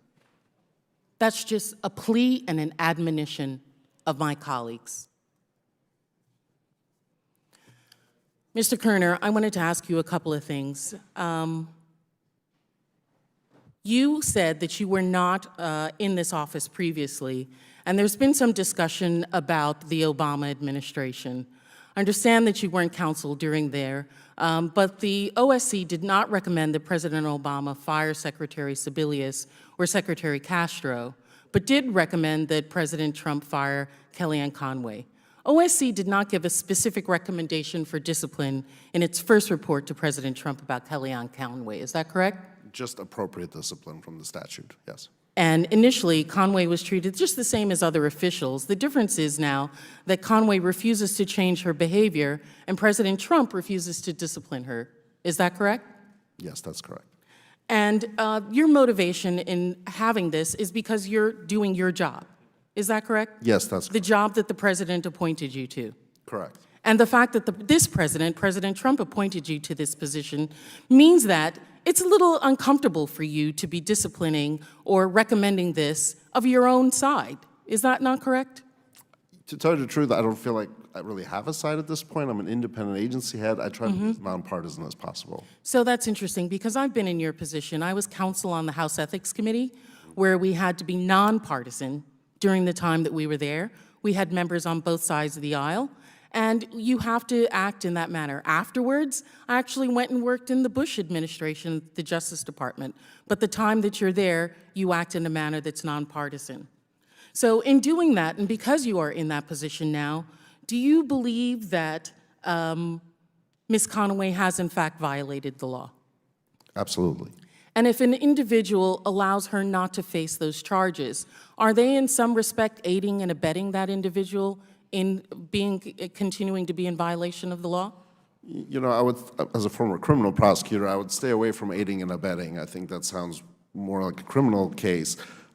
But some of these are referred to Yes. for criminal prosecution, are they not? Absolutely, but And if it were referred to criminal prosecution because she did not, in fact, change her behavior, had been advised, put on notice that she was, in fact, violating the law, an individual who continues to support her in violating that would, in fact, be aiding and abetting in some respect? I think under the statute, the president's entitled to impose the discipline. That's part of the statute. So the president's choice in what discipline he imposes is really up to him. So, but if a president does not, a president can impose the punishment, but if a president tells the person to continue to violate the law, that is not what the president has been allowed to do under the law, is it not? Yes, I don't know that that's happening here, but yes, the president shouldn't tell anyone. So the to violate. president has not told her that that this law does not apply to her, and that we are in fact violating her free speech, and so that she can continue doing and saying what she has done? I do believe the White House counsel has taken that position. And the White House counsel is appointed by whom? They work for the president. For the President of the United States. That's correct. So the President has, de facto, allowed this individual, Kellyanne Conway, to continue to violate the law by doing this. Because let's not get caught up in this ambiguity, the discussion of Mr. Meadows and Mr. Raskin about let's come together in a bipartisan manner to fix this because it's not clear. If she was not clear, you've given her opportunity to come and sit with you and to discuss what that ambiguity is, have you not? Absolutely. And she has not followed that advice or sought that counsel from you, has she? She has not. So in the letter that you've given, you state in there, Congress passed the Hatch Act. It recognized the inevitability that senior advisors to the president, such as Ms. Conway, would involved in campaign activity. And then later you say, or they could use their positions to secure television interviews, and rather than focus exclusively on the work of the administration, use that platform to engage in partisan attacks against political opponents. So when the communication that they're using with the public is by whatever device, be it television, Twitter account, Facebook account, they're communicating with the public, and they're supposed to do it on policy, and they are not. And since I'm not objective, since I do not have the Hatch Act, which allows me to say and do whatever I want to say that what's going on is in fact a hot mess. The general lady's time is expired. Mr. Higgins. Thank you, Mr. Chairman. So, I hope America is paying attention. So, Ms. Kellyanne Conway is a current targeted Trump administration employee. But there'll be another. There'll be another next week or the following and the following. The future of this committee has been made clear. One attack after another against the president. Here we go again. Another oversight hearing, another attack on the president's administration. My colleagues say no one is above the law. The president refuses to discipline. The president refuses to hold Ms. Conway accountable. My colleagues say it's worse. It's the worst. I'll tell you what's worse. Michael Cohen lying 6 times to this committee after being warned with grim authority that if he lied once, he'd be nailed to the cross. That was 119 days ago. 119 days of above the law. 119 days of worse. 119 days of refusal to hold accountable. Ms. Conway had 16 hours to respond to the hurt feelings of Mr. Kerner. 119 days and no action from Michael Cohen versus 16 hours and a subpoena for Kellyanne Conway. America recognizes a persecution when it sees one. Today's hearing was never a fact-finding mission, nor an honest investigation into federal employee conduct. This is simply one in a series which will continue of hearings meant to discredit the president. Like it or not, federal law limits the authority of the Office of Special Counsel. In fact, OSC cannot charge any Senate-confirmed employee or employees of the executive office of the president. Yet, OSC has moved straight past formal charges and recommended a sentence. One of my colleagues said you didn't recommend she was fired on your first page of your letter. Therefore, OSC respectfully requests that Ms. Conway be held to the same standards as all other federal employees. I'll get to that in a second. And as such, you find removal from federal service to be appropriate disciplinary action. Sounds like recommending the fire to me. The Hatch Act was not intended to limit free speech. It was intended to keep bureaucrats from campaigning on the taxpayer's dime. But this is what most Americans don't know watching this. Listen to me. They don't know that Congress is not subject to this law. To ensure fair and consistent application of federal laws, I have a draft bill to include employees of Congress under the requirements of the Hatch Act. Mr. Chairman, I ask unanimous consent that this draft bill be entered into the record. Without objection, so ordered. Let us no longer our staff to advocate on our behalf. Let us not allow them to share with constituents our views on politics or policy, or contrast the damning views of our opponents with our own. Congressional employees, some will say, oh, well, we're governed by House and Senate ethics rules. Ethics rules that we determine in every Congress, every 2 years. It's a moving target. And who enforces those rules? We do. We're going to hold Ms. Conway and any employee of the Trump administration, because he's President Trump, the very highest standard of accountability. I suggest it's time Congress be held to that same standard. I yield the balance of my time respectfully to the ranking member. Thank the gentleman for his remarks. I would yield to the gentleman from North Carolina. I thank the gentleman. So, Mr. Kerner, let me come back, because one of the issues that we started on early on was that you were not personally offended, I guess is what you said. You when Ms. Kellyanne Conway did all of this, that it didn't make you mad. Is that correct? I think I didn't understand your context of the question. Well, you've told staff here that you were upset. You told the White House counsel that you were personally offended. Is that true? Yes, I believe Okay. that's true. All right, thank you. I'm glad we cleared that up. How much does Kellyanne Conway owe the federal government?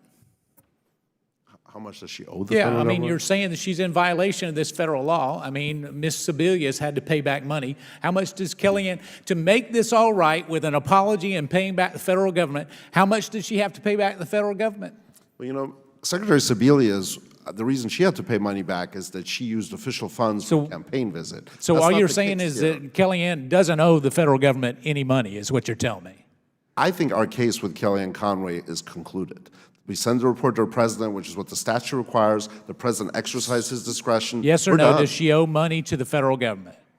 Not that I know of. Okay, thank you. Thank you, Mr. Chairman. Mr. Kerner, this committee has jurisdiction over the Hatch Act, and we take it very seriously.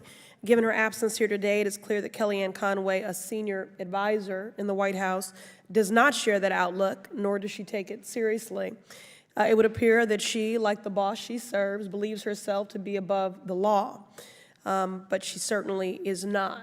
She certainly is not above the law, and the American people agree.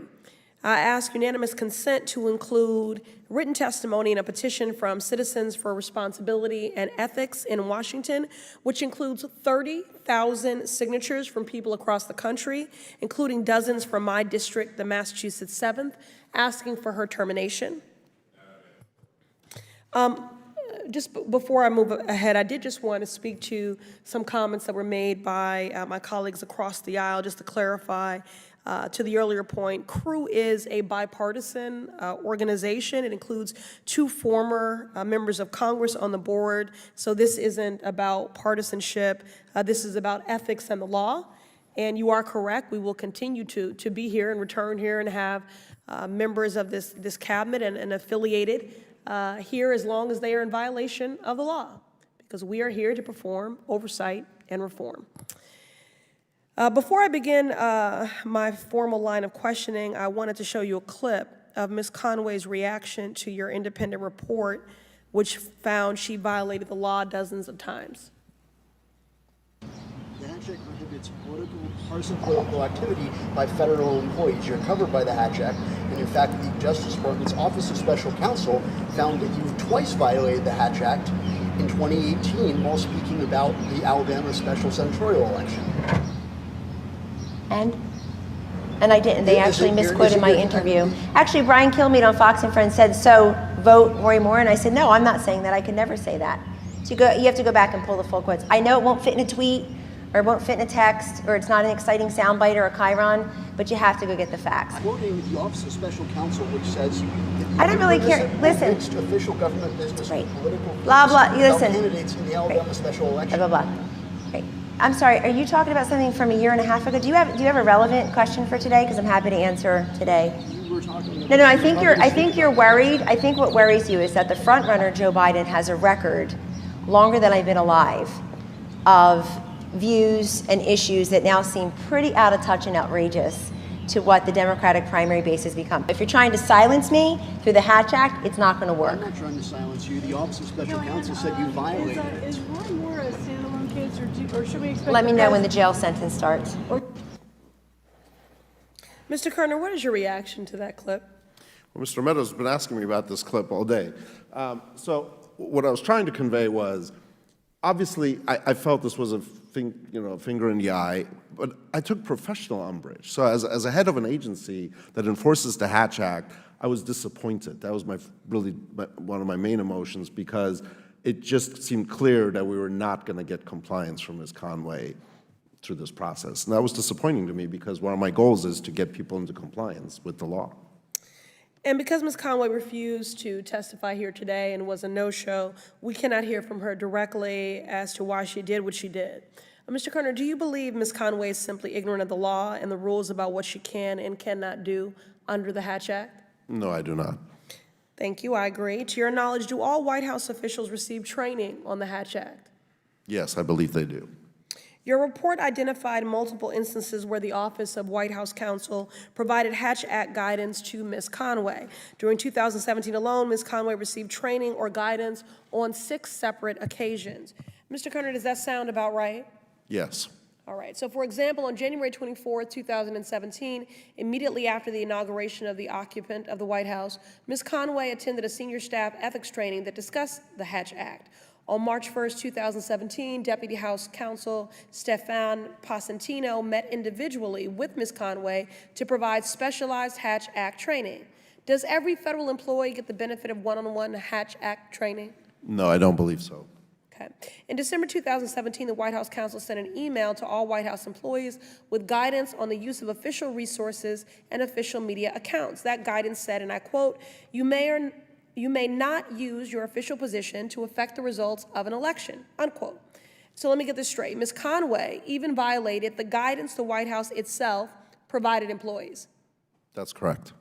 And yet, Ms. Conway, despite receiving multiple forms of guidance and training, both orally and written, and in multiple settings, including personal one-on-one training, she continued to violate the Hatch Act throughout 2018 and 19. Is that correct? That's correct. Young lady said time has expired. Thank you. Thank you very much. Mr. Grothman. With all due regard to my wonderful Democrat friends, we're getting to the point where so many people are running for president, it's almost going to be impossible to criticize a Democrat, because I don't think there are many not running for president. But be that as it may, we're in a very, very dangerous time here. Things are shifting dramatically. It seems like just yesterday to me, and I've been involved in politics for over 20 years, just yesterday that we had the Senate majority, Harry Reid, trying to put an end to birthright citizenship. And now we have situations, we have governors pulling surveillance planes of the Air National Guard off the border, almost impossible to get additional funding for the Border Patrol or things to protect us. Very dangerous times. So obviously things are shifting, and ultimately, I think if we don't enforce our border, our country is done. And with that regard, I'm always looking out to hyper-partisanship designed to go after people who are the last firewall on saving America. Can I ask you, who has been complaining about Ms. Conway here? Who is offended? Who is causing you to have to look into this? Well, so we get complaints from organizations. We also get complaints from citizens. And then, of course, in the public, sphere, there's been a lot of complaints about the obvious violations. These violations, we can have a discussion about parts of the Hatch Act that may or may not need clarification. These are pretty obvious. They're pretty clear-cut, especially on the media appearance. How many complaints are you getting, say, in the 8 years of the Obama administration? We have stats on this I can get. So during the Obama administration, I guess we roughly got, how many? So, let's see this, 4, 5, 9, 11.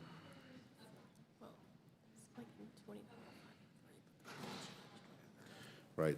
So the law changed in 2012, so our complaints went down because state and local officials were no longer covered. Prior to that, it was about 500, then it went down to about 270, then 150, then 106, and then went up a little bit during the latest couple of years. Okay.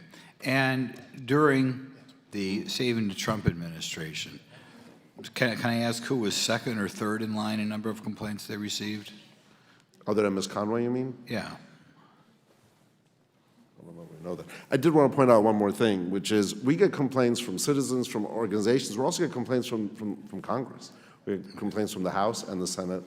So I just wanted to clarify that. You apparently were upset about this. I guess the thing I'm getting to, I've noticed in politics that a lot of times an articulate, conservative woman brings out the worst in people. They become enraged at a successful conservative woman. And that's why I wondered, were there any men out there who are subject to this vitriol like Ms. Conway is, or is she the one who sends people into orbit? I think we get complaints about several White House officials. I think at one point we issued like 6 warning letters, so there were men and women on that. I think Sarah Huckabee Sanders was probably number 2. But another conservative woman. Is that surprising that of all the people that President Trump has appointed, that the 2 women, I wasn't aware that Sarah Huckabee was number 2 on the list, that it's the 2 articulate women that drive people nuts? Or drive the list? Of course, just to point out, we found no violations on Ms. Huckabee Sanders that I'm aware of. Well, I'm glad you did, but apparently people were complaining about her. But they're the most visible, right? She's the press secretary. She talks to the press. Kellyanne Conway's on the media shows all the time. They're going to get the one. I mean, I don't know anyone equivalent to that we see all the time. Okay, well, I'm just pointing out, and I'll leave it at that. Apparently, the 2 Trump administration officials, and I assume usually the complaints are ginned up by the left wing, the type of people who want open borders. The 2 Trump people who've gotten the most complaints happen to be 2 of the most senior women in his administration, Sarah Huckabee and Kellyanne Conway, who very articulate woman. Absolutely. Thank you. I yield the rest of my time. Mick Mulvaney was also one of them, just to finish up. But okay.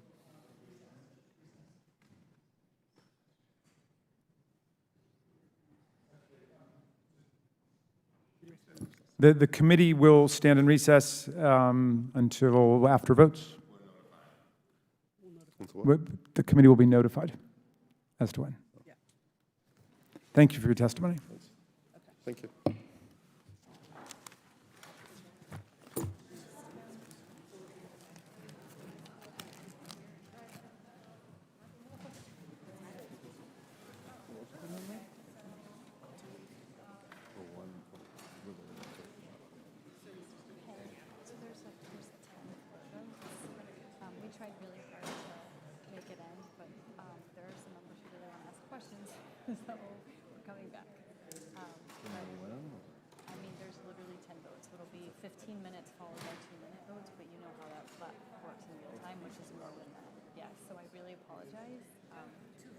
It is what it is. You have my direct.